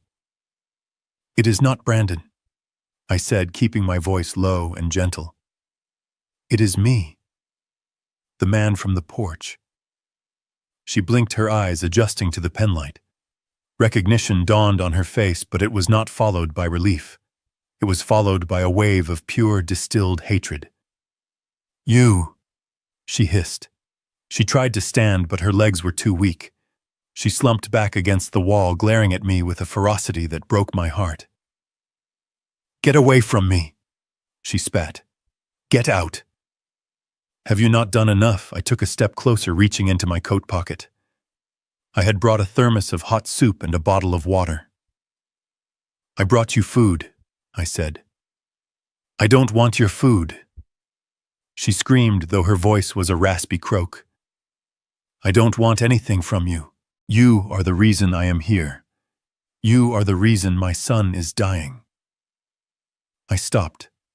The pain of her words was worse than any torture I had endured in the African prisons. Pamela had done her work well. She had turned the victim against her only savior. "They told me everything." Lily sobbed, tears cutting tracks through the grime on her face. "They told me how you stole the money, how you ran away and left us to rot. Pamela saved us. She took us in when you abandoned us. And now because of you, because of your debts, I have to sell the only home I have. I have to sign away my life to save Leo." She picked up a loose brick from the floor, holding it like a weapon. Her hands shook, but her intent was clear. "Go away," she yelled. "If they find you here, they will hurt Leo. They told me if I talk to anyone, they will pull the plug. Get out, you are a curse. Every time you appear, my life gets worse." I looked at my daughter. She was broken, starved, and terrified. She was defending her abusers because she believed they were her saviors. It was a sickness, a twisting of reality that only years of psychological torture could produce. I could have told her then. I could have told her I was a billionaire. I could have told her about the trust fund, the fraud, the lies. But she wouldn't have believed me. Not yet. Her mind was too fragile, too entrenched in the narrative of her suffering. If I tried to break her reality now, she might shatter completely. Or worse, she might scream loud enough to wake Brandon, ruining the trap I had set for tomorrow. I needed her to trust not my words, but my conviction. I set the thermos and the water on the floor. I knelt down, ignoring the brick she brandished. I looked her directly in the eyes, letting the penlight illuminate my face. I let her see the scars, the lines of age, the steel that lay beneath the beggar's disguise. "Lily," I said. My voice was not pleading. It was a command forged in the fires of survival. "Look at me." She hesitated. The brick wavered. She looked into my eyes. "I am not who they say I am," I said. "But that does not matter right now. What matters is tomorrow." "Tomorrow," she whispered. "Tomorrow they are going to bring you upstairs. They are going to take you to a room with lawyers. They are going to put a document in front of you. The final sale. The end of this house." Tears spilled from her eyes again. "I have to sign it," she choked out. "If I don't—" "Leo." "I know," I said. "I know what they threatened. And I know you are afraid. You think that by signing that paper you are losing everything. You think you are giving up." I reached out and gently took the brick from her hand. She didn't resist. Her fight was draining away, leaving only exhaustion. I took her cold, rough hands in mine. Listen to me, Lily. Tomorrow, when they put that paper in front of you, you sign it. She stared at me, confused. What, you sign it? I repeated, my grip tightening. You write your name big and bold. You do not hesitate. You do not cry. You look Pamela in the eye, and you sign that house away. But it is my home. It is all I have. It is a cage, I said fiercely. This house is not your home, Lily. It is the altar where they have sacrificed you for 15 years. You need to let it burn. I leaned closer, my eyes locking onto hers with an intensity that made her stop breathing. I promise you, I swore, on my life, on your mother's memory, on Leo's breath. If you sign that paper tomorrow, the hell stops. The moment the ink is dry, their power over you vanishes. Why? She asked, her voice trembling. Why would you say that? Who are you? I am the man who is going to end them, I said. I stood up. I saw a flicker of something in her eyes. Not trust, not yet, but curiosity, confusion, and perhaps a tiny spark of hope that she hadn't felt in a decade. Eat the soup, I said. Drink the water.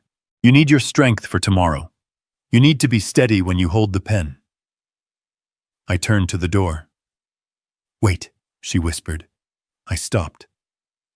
Will you be there? She asked. I will be there, I promised. You won't see me until it is time, but I will be there. I walked out of the cellar and bolted the door behind me, locking her back in the dark. It was the hardest thing I have ever done, leaving my child in a dungeon. But it was necessary. The butterfly has to struggle to escape the chrysalis, or its wings will never be strong enough to fly.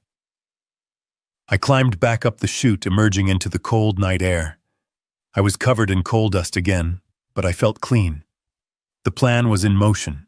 Lily would sign, Pamela would sell, and the moment that transaction was recorded, the trap would snap shut. I walked back to the hotel. I did not sleep. I sat by the window watching the sun rise over the city. I watched the light hit the hospital where my grandson lay sleeping, unaware that his grandfather was sharpening the blade that would cut his bonds. At 9:00 a.m. I showered. I shaved the stubble from my chin. I put on the suit I had bought in London, a bespoke navy wool that cost $10,000. I put on the Patek Philippe watch that I had hidden in the sole of my boot for 15 years. I clipped the platinum cufflinks onto my shirt. The beggar was dead. Conrad the tycoon had returned. I looked at myself in the mirror. Showtime.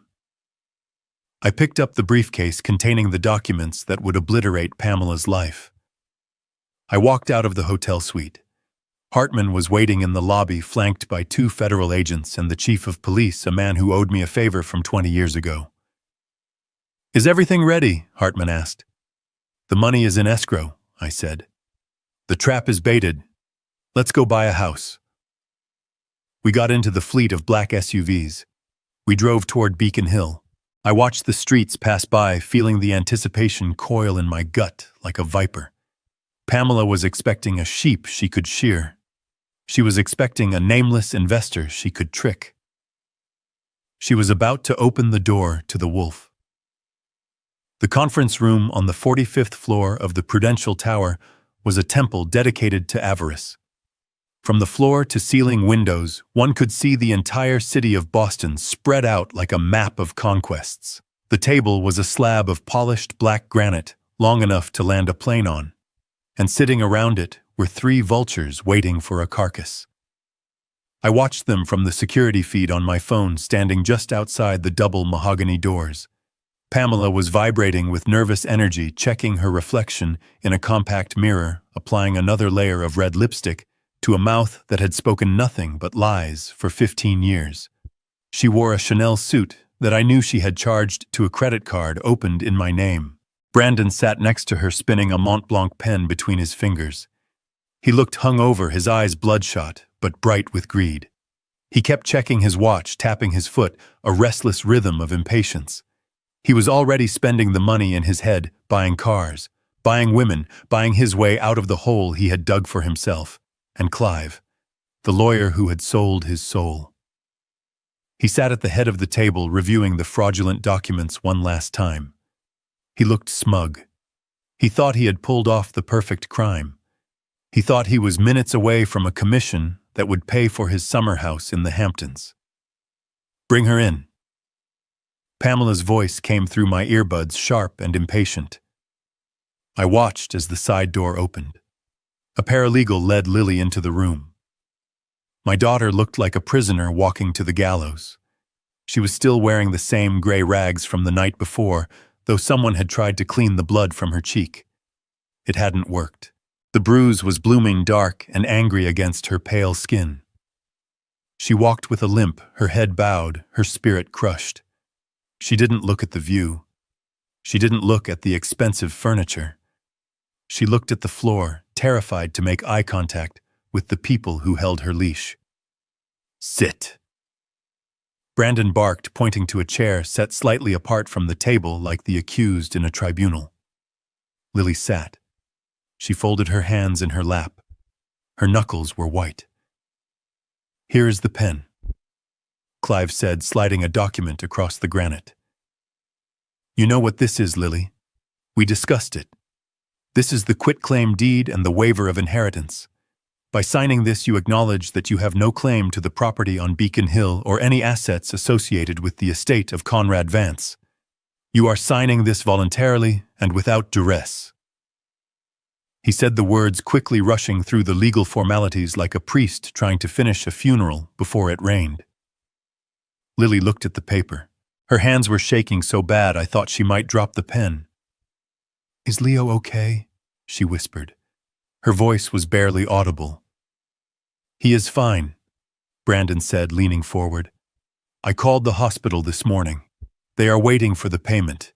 You sign, we pay. You don't sign, well, you know the drill. It was a lie. A beautiful, terrible lie. Leo was fine because I had guards posted at his door, and the hospital administration was currently being interviewed by federal agents. But Lily didn't know that. She believed the monster in front of her held the keys to life and death. "Just sign it, you stupid girl," Pamela hissed. "Do not waste our time. The buyers will be here any minute. We need this done before they walk through that door." Lily picked up the pen. I saw a tear fall from her eye. It hit the granite table with a silent splash. "I am sorry, Dad," she whispered again, just like she had in the library. She wasn't speaking to me, the man outside the door. She was speaking to the memory of the father she thought had abandoned her. She was apologizing for giving up his legacy. She pressed the pen to the paper. She signed. The scratch of the nib against the parchment sounded like a scream in the silence of the room. She signed her name, surrendering her birthright, surrendering her home, surrendering everything because she was a mother who loved her son more than she loved herself. "Done." Clive snatched the paper away before the ink was even dry. He inspected it, nodding with satisfaction. He stamped it with his notary seal. Thump! The sound of a cage locking. Pamela let out a breath she seemed to have been holding for a decade. She leaned back in her chair, a look of pure, unadulterated triumph on her face. "Finally," she said, looking at Lily with a sneer that twisted her beautiful features into something grotesque. "Finally, you are useful for something." Lily shrank back into her chair, trying to make herself small, trying to disappear. "You can go now." Brandon waved a hand at her. "Go wait in the reception. Or better yet, go wait in the service elevator. We don't want the buyers seeing you. You look like trash." "No." Pamela stopped him. "Let her stay. I want her to see this. I want her to see the check.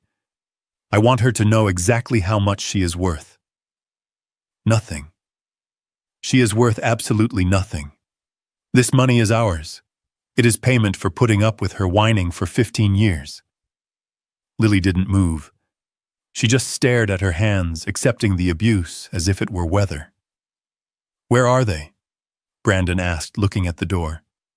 "It is noon," they said noon. Clive checked his watch. "Obsidian Capital is very punctual. They will be here." "Relax, the money is already in escrow. We just need to exchange the signatures." I put my phone in my pocket. I adjusted my cufflinks. I smoothed the lapel of my navy suit. It was time. I nodded to the two large men standing behind me. My personal security detail, former special forces. They opened the double doors. I walked in. I did not walk in like a beggar. I did not walk in like a ghost. I walked in like a man who owned the building, the city, and the oxygen they were breathing. My Italian leather shoes made a sharp, authoritative click on the marble floor. The three of them looked up. At first, there was just confusion. They were expecting a team of lawyers. They were expecting suits they didn't know. Instead, they saw an old man. But then they looked closer.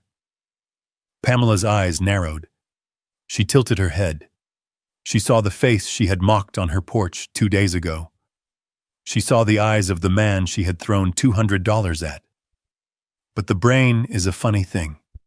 It rejects just what it cannot understand. She saw Conrad, but Conrad was a beggar. Conrad was a bum in a dirty coat. This man was wearing a suit that cost more than her car. This man radiated a cold, terrifying power. "Conrad," she whispered. The name hung in the air, sucking the oxygen out of the room. Brandon stood up so fast, his chair tipped over. "What the hell?" he shouted. "How did you get in here?" "Security." Clive looked pale. He looked from me to the door, expecting the real buyers to walk in behind me. I walked to the end of the table opposite them. I didn't say a word. I placed my leather briefcase on the granite. I opened it with a snap. Pamela stood up. Her face went through a spasm of emotions. Shock. Fear. And then finally it settled on anger. A defensive, arrogant anger. "You!" She laughed, but it sounded hysterical. "You stole a suit." She pointed a shaking finger at me. "Look at him, Brandon. He robbed a dry cleaner. Or maybe he mugged someone." She looked at Clive, seeking validation. "Call the police, Clive." The beggar followed us. "He is trespassing." I ignored her. I looked at Lily.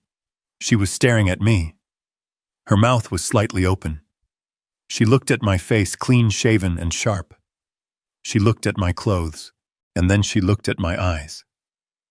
The eyes were the same. The eyes of the man in the cellar. The eyes of the man who brought her soup. She started to rise from her chair, but her legs gave out. She slumped back, clutching the armrests. "Daddy?" she breathed. The word was soft, but it hit the room like a grenade. Pamela slammed her hand on the table.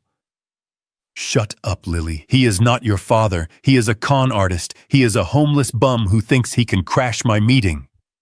She turned to me, her eyes blazing with a madness born of desperation. "Who do you think you are?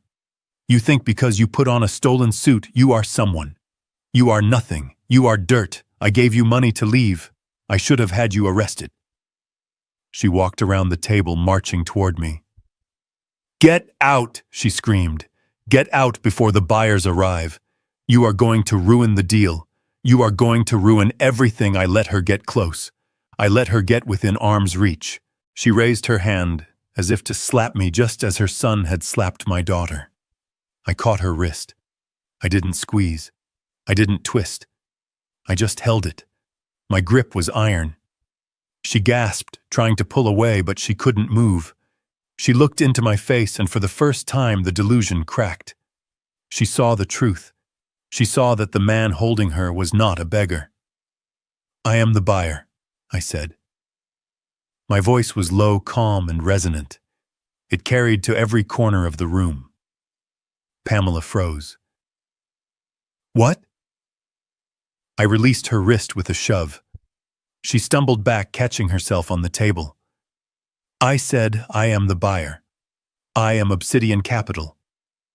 I reached into my briefcase and pulled out a stack of documents. I threw them onto the table. They slid across the granite, stopping perfectly in front of Clive. Brandon laughed. It was a wet, nervous sound. You are crazy, old man. You have $200 to your name. Mom gave it to you. You are hallucinating. Clive picked up the documents. His hands were shaking. He began to read. As he read, his face turned the color of ash. He slumped in his chair, his cigar falling from his mouth onto the expensive carpet. Clive, Pamela demanded. Tell him to leave. He is the buyer, Pam, Clive whispered. His voice was a croak. What are you saying? Look at the signature. Clive held up the paper. It is a proof of funds. Certified bank draft. $8 million. He looked at me with eyes full of terror. The account. It is in the name of Conrad Vance. Pamela snatched the paper. She stared at it. She stared at the numbers. She stared at the bank seal. A Swiss bank. A bank she couldn't touch. No, she whispered. This is fake. You forged this. You don't have money. You were in prison. You lost everything. I didn't lose anything, Pamela, I said, walking slowly toward her. I hid it. I buried it deep where parasites like you couldn't find it. I stopped in front of Lily. I reached out and gently touched her shoulder. She flinched, then looked up at me. I told you I would be here, I said softly. Then I turned back to the vultures. I was in Angola, Pamela. That part is true. But I wasn't in prison for stealing. I was in prison because I refused to let a corrupt government steal my mines. I fought them for 15 years, and while I fought, my assets grew. My investments compounded. I leaned over the table, placing my hands on the granite. I didn't come back a beggar. I came back a billionaire. The silence that followed was absolute. You could hear the hum of the air conditioning. You could hear Brandon's ragged breathing. You have money, Brandon stammered. I have enough money to buy this building, I said. I have enough money to buy this city block. And I certainly have enough money to buy the house you stole from me. But Pamela's mind was racing, trying to find an angle, trying to find a way to win. But you made the offer. You offered $8 million. If you are the buyer, then you have to pay us. A slow, cold smile spread across my face.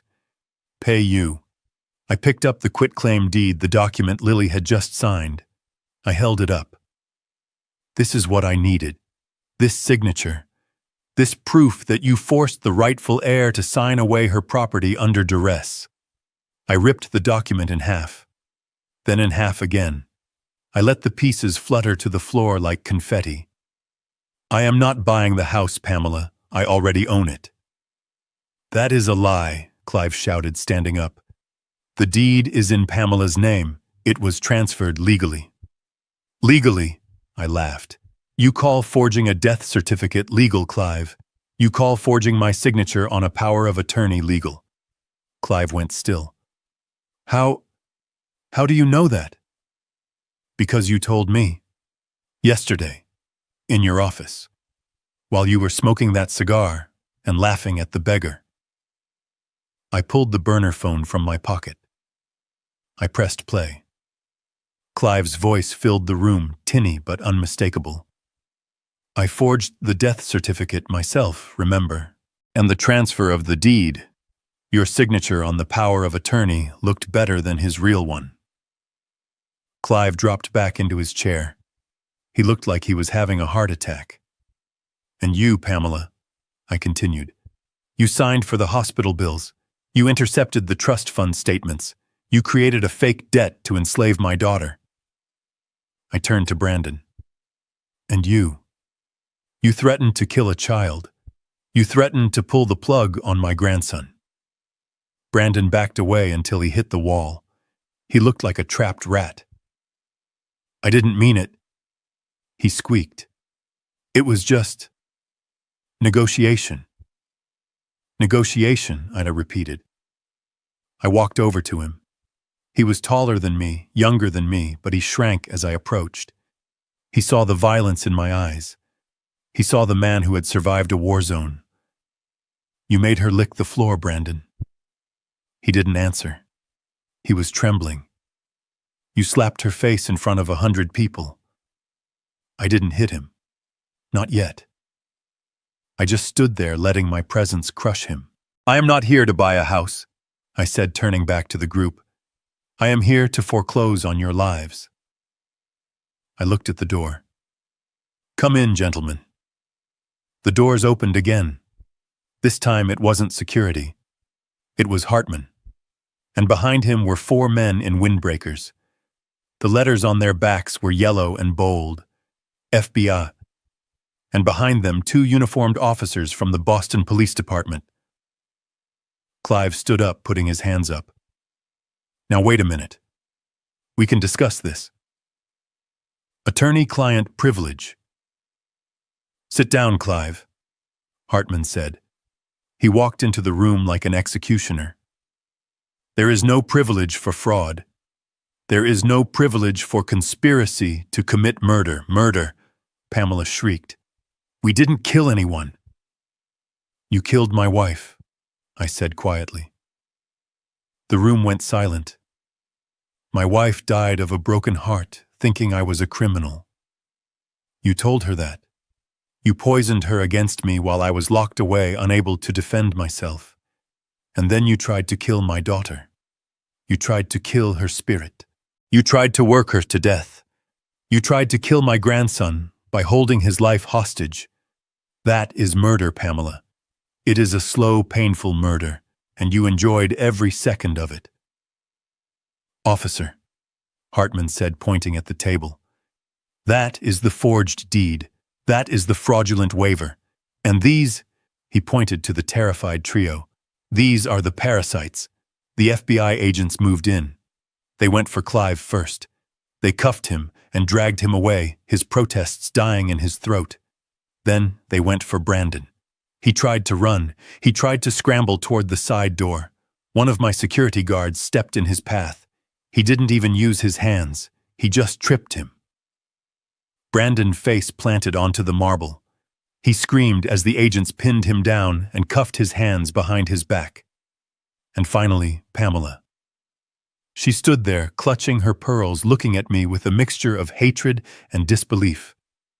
You can't do this, she hissed. I am your family. I raised your daughter. You enslaved my daughter. I corrected her. You stole her youth. You stole her inheritance. And you tried to sell her home. I walked up to her. I leaned in close so only she could hear. Do you know what the worst part is, Pamela? She stared at me, her eyes wide. I would have given it to you. If you had been kind. If you had loved her. If you had welcomed me home. I would have given you millions. I would have taken care of you for the rest of your life. I stepped back. But you chose greed. You chose cruelty. So now you get nothing. Take her. I said to the officers. They grabbed her arms. She started to scream. She screamed that she was innocent. She screamed that I was the criminal. She screamed for help. But no one helped her. Just like no one helped Lily last night. They dragged them out. All of them. The room was suddenly quiet. I turned to Lily. She was still sitting in the chair, staring at the door, where her tormentors had vanished. She looked like she was waking up from a long, terrible dream. She looked at me. She stood up slowly. Her legs were shaking, but she stood. "Is it true?" she whispered. I nodded. "It is true." She walked toward me. She reached out and touched my face. She touched the expensive fabric of my suit. "You are real," she said. "I am real," I said. "And I am home." She collapsed into my arms. She sobbed. A deep wrenching sound that came from the bottom of her soul. I held her. I held her tight, feeling her thin frame shaking against me. I smelled the cheap soap she used, the smell of the cellar on her clothes, but underneath that I smelled my daughter. "I have you," I whispered into her hair. "I have you. Nobody will ever hurt you again." I looked over her shoulder at the empty room, at the view of the city I had conquered. The war was over. The enemy was destroyed. But there was one thing left to do. I looked at Hartman. "Get the car," I said. "We have a boy to visit. And a hospital to buy." The silence in the conference room was absolute. It was the heavy, suffocating silence of a tomb, just before the lid is sealed. Pamela stood frozen by the table, her face a mask of crumbling plaster. Brandon was pressed against the wall, his chest heaving. Clive looked like a man who was calculating the drop from the 45th floor window. I did not break the silence with a shout.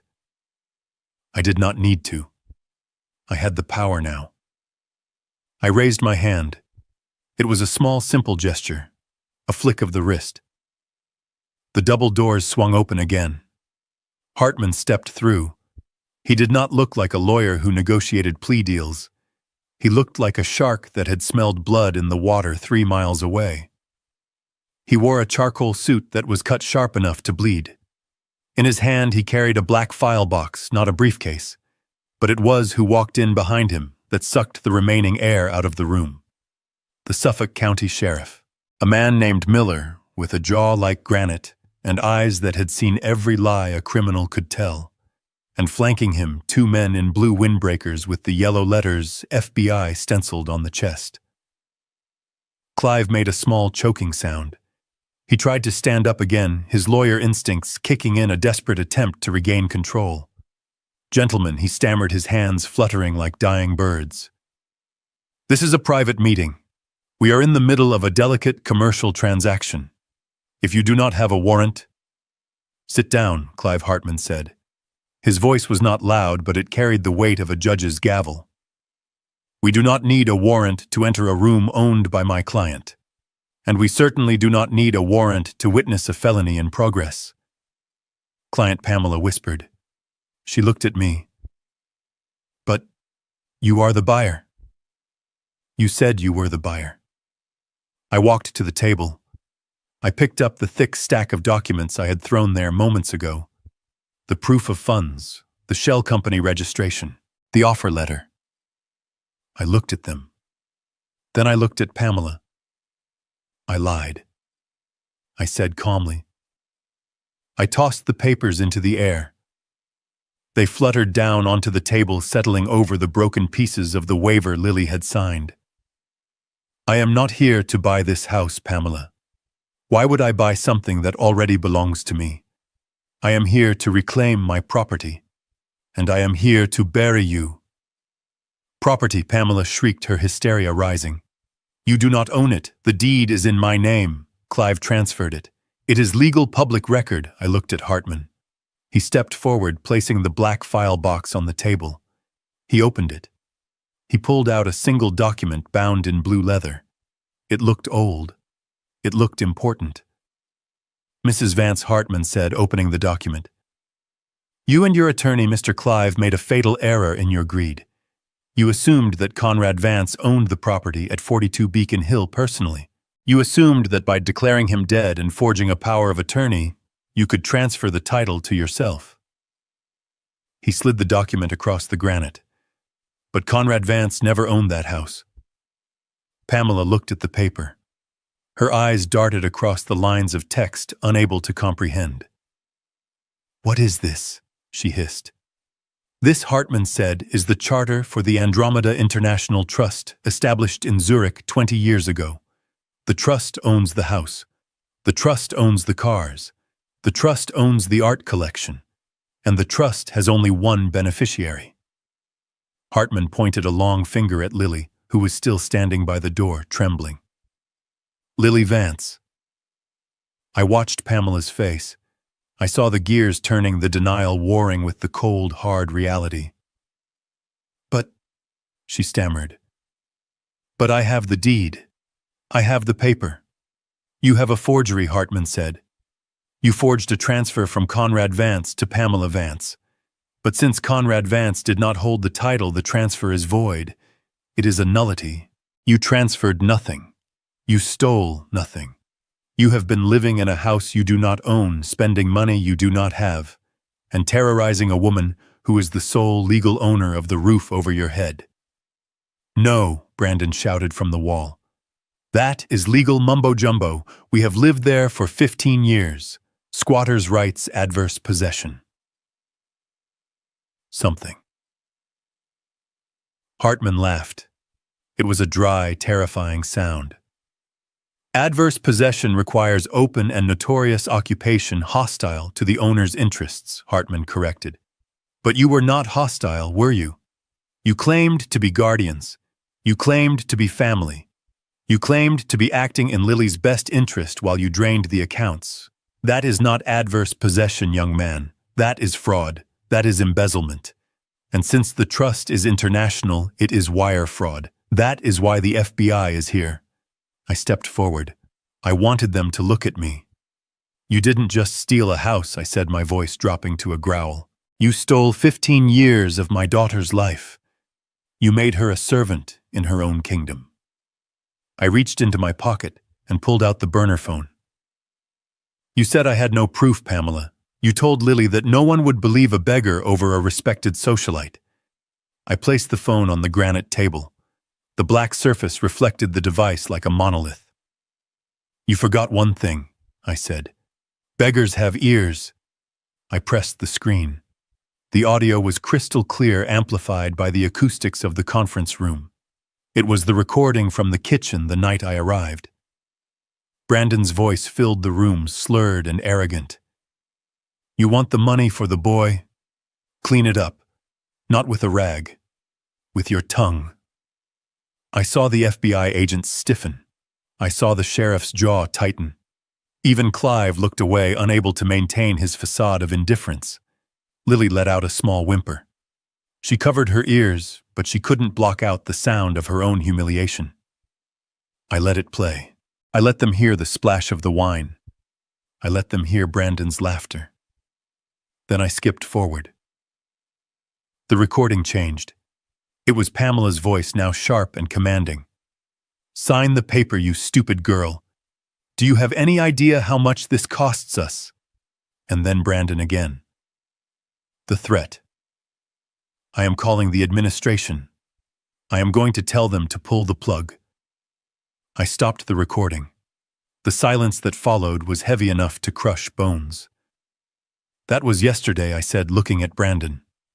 You threatened to murder my grandson. You used the threat of his death to extort a signature. That is not just fraud, Brandon. That is a federal hate crime. That is conspiracy to commit murder. That is blackmail. Brandon was shaking his head back and forth, his eyes wide and wet. It was a joke, he whispered. I didn't mean it. I wouldn't have done it. You wouldn't have done it, I repeated. I walked over to him. He tried to press himself into the drywall. You made her lick the floor, I said softly. A man who does that, a man who enjoys that, is capable of anything. I turned to Pamela. She was clutching the edge of the table, her knuckles white. She looked like a statue of a queen watching her empire burn. And you, I said, you knew. You knew about the trust, didn't you? She didn't answer. She just stared at me with hate-filled eyes. Clive told you, I said. Years ago. He told you the house was in a trust. That is why you forged the death certificate. That is why you forged the power of attorney. You were trying to break the trust. You were trying to trick the bank into releasing the asset. I looked at Clive. He was wiping sweat from his upper lip with a silk handkerchief. Clive, tell them, I commanded. Tell the federal agents exactly how you planned to bypass the Swiss security protocols. Tell them about the fake biometric data you tried to buy on the black market. Clive looked at the FBI agents. He looked at the handcuffs on the sheriff's belt. He made a calculation. It was her idea, he blurted out, pointing a shaking finger at Pamela. She forced me. She said she would ruin me if I didn't help her. She said she knew about my gambling debts. She blackmailed me. You coward, Pamela screamed. She lunged across the table, trying to claw at Clive's face. You greedy little pig. You took 50%. You said it was foolproof. Hartman stepped in between them. That is enough, he said. We have the confession. We have the recordings. We have the forged documents. He turned to me. Mr. Conrad, the assets have been frozen. The accounts Pamela opened in your name have been locked. The house is secured. The eviction notice is effective immediately. I nodded. I looked at Pamela. You called my daughter a maid, I said. You made her wear rags. You made her sleep in the attic. You told everyone she was useless. I walked around the table until I was standing right in front of her. Today, Pamela, you are going to learn what it feels like to be powerless. I picked up the blue leather document, the trust charter. This document says that Lily is the beneficiary of the trust's income. Do you know how much that is? Pamela didn't answer. It generates $40,000 a month in interest alone, I said. For 15 years, that money has been accumulating. It has been sitting in an account, waiting for her. I leaned in close. That is $7 million, Pamela. $7 million that belonged to her. Money you couldn't touch because you didn't have the code. So you enslaved her instead. You made her beg for pennies while she was sitting on a gold mine. And do you know what the penalty is for embezzling from a trust protected by international treaty? Hartman asked, his voice cutting like a razor. Pamela looked at him, terrified. It is mandatory prison time, he said. Federal. No parole. And since you crossed state lines to forge the documents, we are looking at 20 years minimum. Pamela's legs gave out. She collapsed into the chair. She looked small. She looked old. The makeup couldn't hide the fear anymore. The diamonds on her fingers looked like glass. Lily, I said, turning to my daughter. She looked up. She was crying, but they weren't tears of fear anymore. They were tears of release. Come here. She walked to me. I put my arm around her. I felt her tremble, but I held her firm. Look at them, I said. Look at the people who hurt you. She looked. She saw Brandon cowering against the wall. She saw Clive sweating through his suit. She saw Pamela broken in the chair. They are not giants, Lily, I whispered. They are just thieves. And they are done. I looked at the sheriff. Sheriff Miller, I believe you have probable cause. Miller smiled grimly. He unhooked the handcuffs from his belt. The metal clicked ominously. Probable cause, he said. Mr. Conrad, I have enough here to put them away until the next century. He moved toward Brandon first. Brandon Vance, you are under arrest. Brandon screamed. No! You can't, Mom, do something. Pamela didn't move. She couldn't move. She was watching her life disintegrate. I watched them. I watched the fear in their eyes, and I felt nothing but a cold, hard satisfaction. This was justice. This was the balance of the universe correcting itself. But I wasn't done. I had one more thing to say to the woman who had killed my wife's memory. Pamela, I said, as the officer moved toward her. She looked up. You said I was a rat, I said. You said I belonged in the dirt. I reached into my pocket. I pulled out the $200 she had thrown at me. The 2 crisp bills. I dropped them on the table in front of her. "Keep it," I said. "You are going to need it for the commissary." Her eyes widened. She stared at the money, the symbol of her arrogance, the symbol of her downfall. "Get them out of here," I said. The room erupted into motion. The officers moved in. The shouting started, but I didn't hear it. I only heard the sound of my daughter breathing beside me, free at last. The room was a symphony of chaos, but to me it sounded like victory. The FBI agents were securing the perimeter, the sheriff was reading rights, but Brandon Vance was not listening. He was staring at the $200 I had thrown on the table. He was staring at the man he had called a beggar, the man he had threatened with a steak knife, the man whose daughter he had enslaved. His eyes were not filled with remorse. They were filled with the rabid madness of a cornered animal. He looked at his mother slumped in her chair, broken and defeated. He looked at Clive weeping into his hands. He looked at the life of luxury evaporating into the air conditioning. And then he looked at me. "You did this," he screamed. His voice was a raw tear in his throat. "You ruined everything, you old bastard. It was ours. It was all ours." He didn't think. He didn't calculate. He just snapped. Decades of entitlement boiled over into a singular act of violence. He pushed off the wall, his face contorted into a mask of pure hate. He lowered his shoulder and charged. He wasn't aiming for the police. He wasn't trying to escape. He was aiming for me. He wanted to hurt the source of his pain. He wanted to smash the face that had smiled at his destruction. Lily screamed a sharp, terrified sound that cut through the room. "Daddy, look out!" But I didn't move. I didn't flinch. I didn't even blink. I knew something Brandon did not. I knew who was standing 6 inches to my right.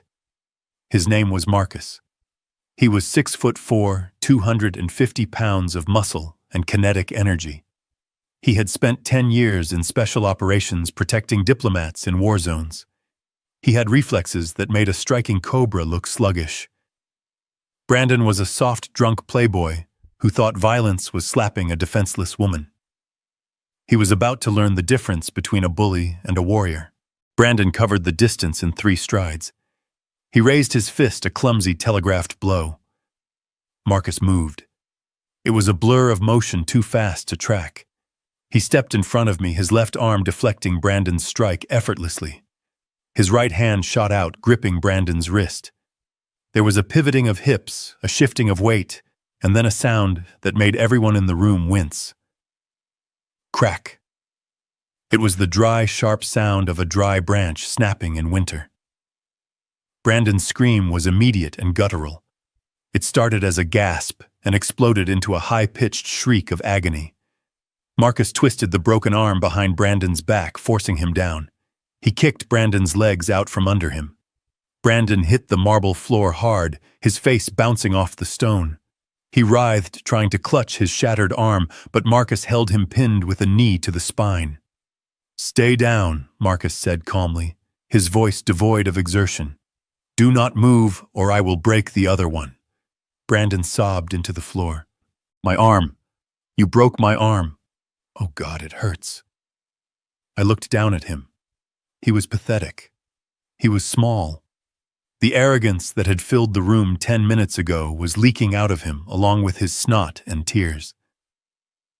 I stepped closer. My Italian leather shoes stopped inches from his face. "It hurts," I asked, my voice devoid of sympathy. "Good." Hartman stepped forward. He adjusted his glasses, looking down at the writhing man with the detached curiosity of a biologist examining a specimen under a microscope. He opened a new folder in his black box. "Brandon Vance," he said, his voice cutting through Brandon's whimpers. "You are under arrest. But not just for the fraud regarding the house. That would be too simple." Hartman pulled out a sheet of paper covered in red ink. "We have subpoenaed the phone records from the hospital administration. We have the logs of the calls you made threatening to terminate the life support for a minor." Brandon stopped screaming. He looked up, his eyes wide with a new kind of terror. "We also have the testimony of the billing department," Hartman continued. "You intercepted insurance documents. You created false invoices totaling $2 million. You used those false documents to coerce labor and solicit money. That is extortion, Brandon. That is wire fraud." Hartman flipped the page. "But this is the one that will bury you. We have witnesses who saw you strike Lily Vance. We have the medical report of her injuries. And we have the recording of you using access to medical care as a weapon to torture a mother. That is Class A felony child abuse and endangerment of a dependent." Hartman leaned down, getting into Brandon's face. "The district attorney is very interested in this case, Brandon. He doesn't like people who threaten sick children. He is talking about stacking the charges. 20 years for the fraud, 10 for the extortion, and 15 for the abuse. Consecutive, not concurrent." Brandon began to hyperventilate. No, I didn't mean it. It was just talk. I wouldn't have hurt the kid." "You used his life as a bargaining chip," I said. I knelt down. My knees cracked, but I didn't care. I wanted him to see me. I wanted him to see the grandfather of the boy he had threatened. I grabbed a handful of his hair and pulled his head up. He tried to pull away, but he was pinned. He had to look at me. "Remember the wine, Brandon," I whispered. He blinked, tears streaming down his face mixed with the dust of the floor. "Remember what you told my daughter," I hissed. "You spilled your expensive wine. You told her to clean it up, not with a rag, with her tongue. You made her lick the dirt because you thought you were a god. You thought you had the power of life and death." I let go of his hair. His head thumped back against the floor. "Well, Brandon, the power has shifted. You are not a god. You are an inmate." I stood up, brushing the invisible dust from my suit. "You like floors so much," I said, looking down at him with pure, unadulterated disgust. "You like making people crawl." I leaned in, my voice dropping to a register that vibrated in the silent room. "In prison, Brandon, you will be the one crawling. You will be the fresh meat, and when you spill your drink in the cafeteria, when you drop your tray, your new friends are going to teach you exactly how to lick the floor properly." Brandon wailed. It was a sound of total despair, a sound of a man who realized the nightmare was just beginning. "Get him out of my sight," I said to the officers. The FBI agents hauled him up. He screamed in pain as his broken arm shifted, but they didn't seem particularly gentle. They dragged him toward the door. His feet dragged on the marble, leaving scuff marks on the floor he had once ruled. "Mom," he screamed as they took him away. "Mom, help me. Don't let them take me." Pamela watched him go. She didn't say a word. She couldn't. She was staring at the empty doorway, her mouth working silently. She had just watched her son, her golden boy, her partner in crime be broken and dragged away like garbage. The door slammed shut, cutting off his screams. The room was quiet again. But it was a different kind of quiet. It was the silence of a battlefield after the cannon fire stops. I turned to Lily. She was shaking her hands over her mouth. She had watched her tormentor fall. She had watched the monster who owned her fear be reduced to a weeping child. "Is he gone?" she whispered. "He is gone," I said. "He is never coming back, Lily. He will never touch you again. He will never touch Leo again." She let out a breath, a long, shuddering exhale. Her shoulders dropped. The tension that had held her upright for years seemed to snap. I looked at Hartman. "One down," I said. Hartman nodded. He turned his gaze to the woman sitting at the table. The woman who had started it all. "Your turn, Pamela," he said, opening the last file. The room felt bigger without Brandon's screaming. It felt cleaner. But the stain at the head of the table remained. Pamela sat there, her hands gripping the edge of the granite so hard her knuckles looked like polished bone. She was trembling not with fear, but with a vibrating, incandescent rage.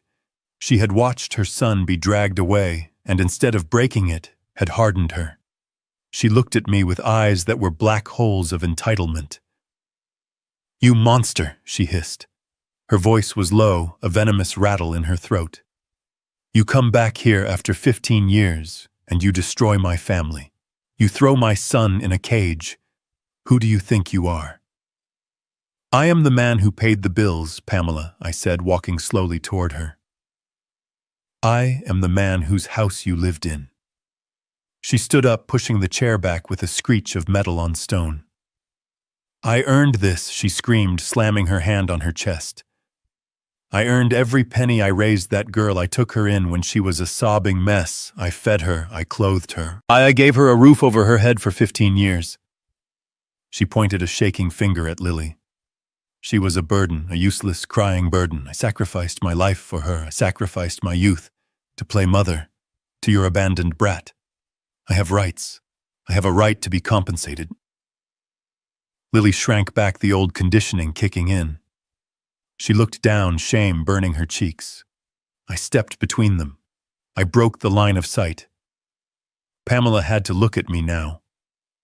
"You raised her," I asked, my voice deceptively calm. "I kept her alive," Pamela shrieked. "That costs money, Conrad. Food costs money. Clothes cost money. I used my own savings. I went into debt for her." I looked at Hartman. He was already opening the red file folder. He pulled out a single sheet of paper, a bank ledger printed on heavy watermarked stock.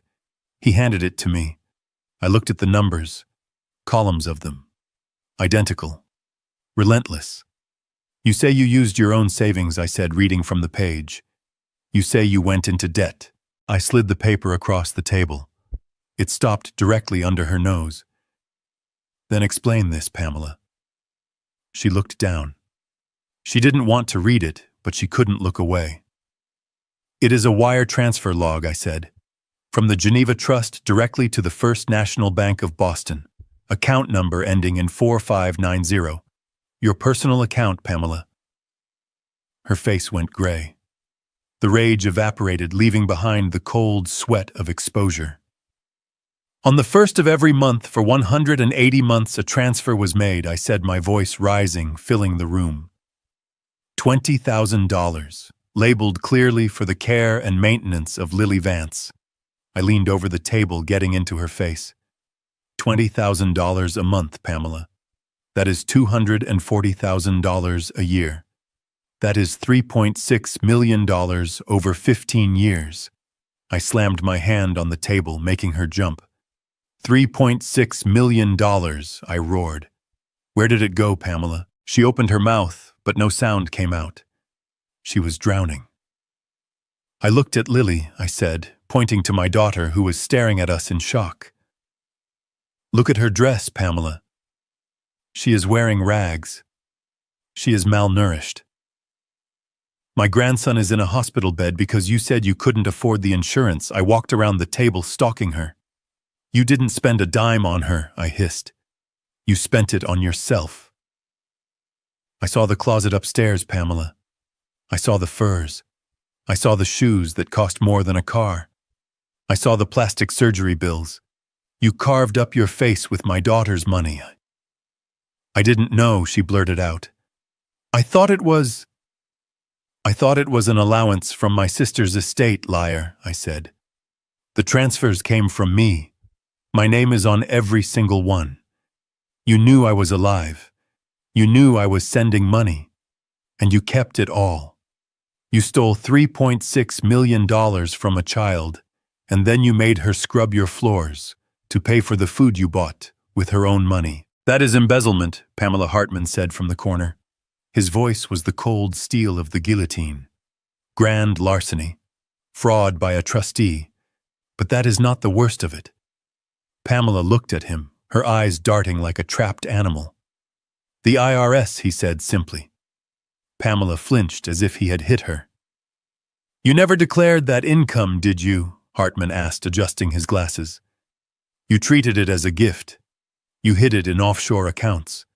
You spent it on assets you didn't report. He smiled a thin, predatory smile. We sent the logs to the IRS this morning, Pamela. They are very interested.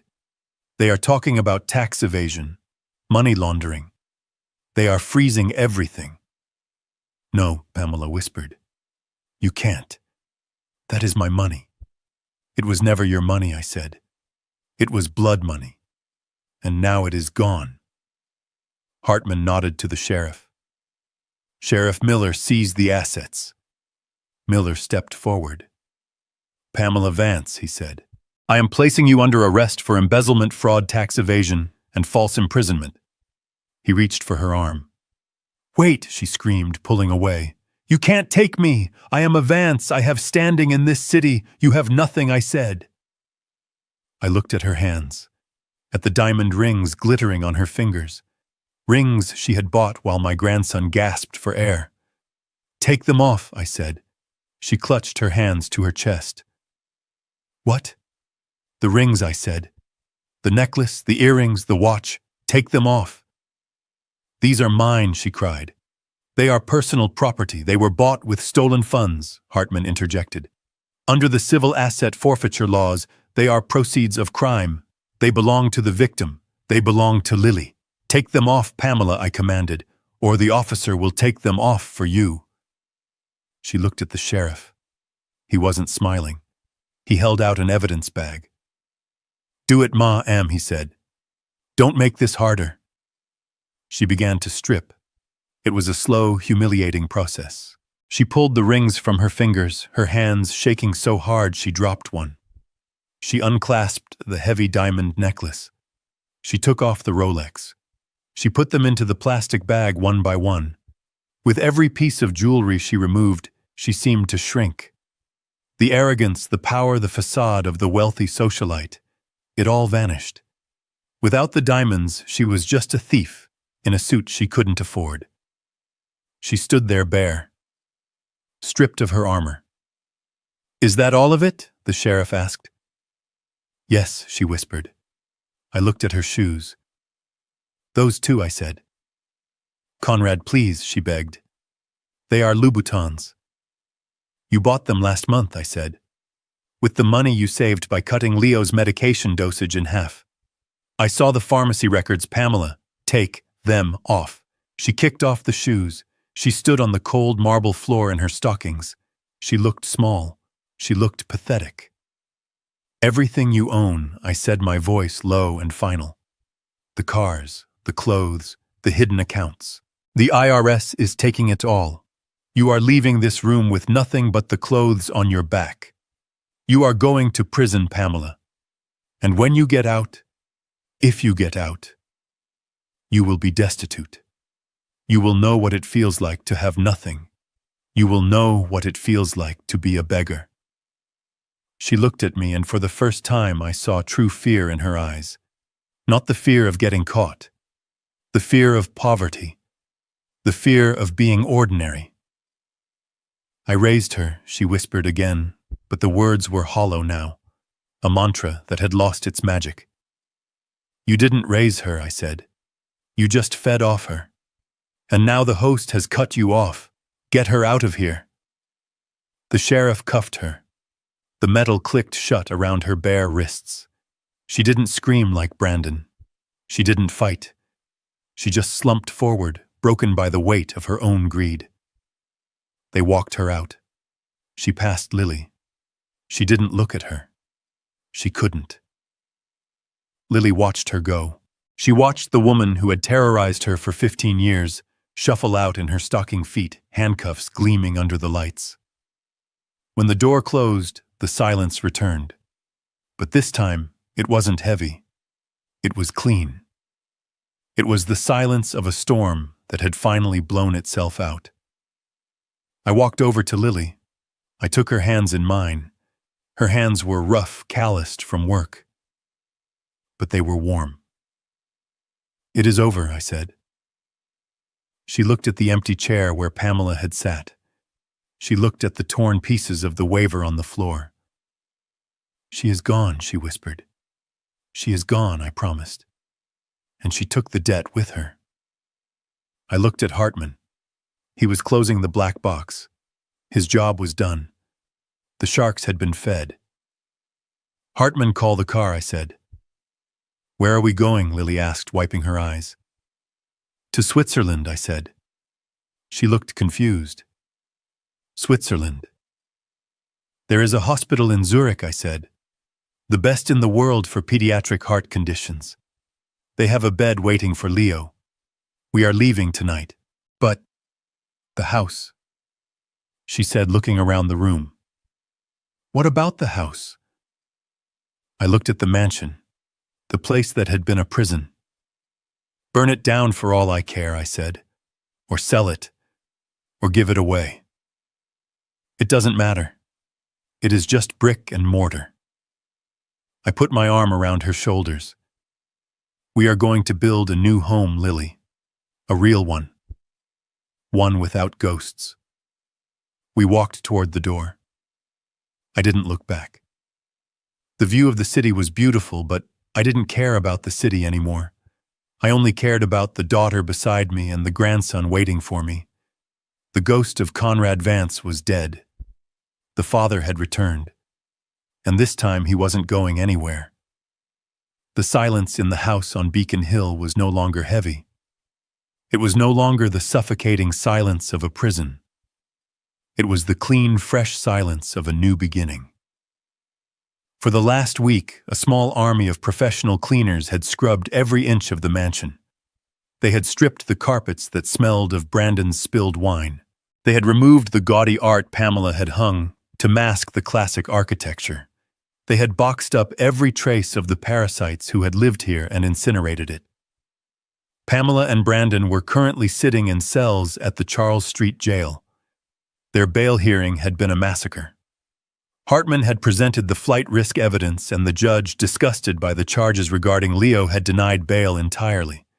They were rotting in concrete boxes, wearing orange jumpsuits that matched the color of their greed. They would never see the inside of a luxury car again. I stood in the library, watching the medical transport team gently lift Leo onto a specialized gurney. He was sleeping. For the first time in his life, he was sleeping without pain.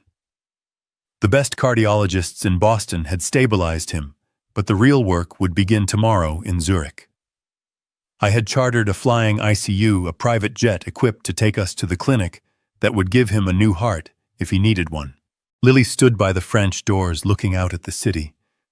She was wearing a simple white dress I had bought her. It was clean. It was new. But she still stood with her shoulders slightly hunched, a phantom weight pressing down on her spine. The bruises on her face were fading, turning a soft yellow, but the scars in her mind would take longer to heal. I walked over to her. The city lights of Boston twinkled below us, oblivious to the war we had just fought. "The car is here, Lily," I said softly. "It is time to go." She didn't turn around immediately. She kept her eyes on the horizon. "Daddy," she whispered. "Yes, sweetheart. Why did you wait?" The question hung in the air, fragile and sharp. Why did it take 15 years? Why did I have to scrub floors? Why did Leo have to suffer? Why didn't you come back sooner?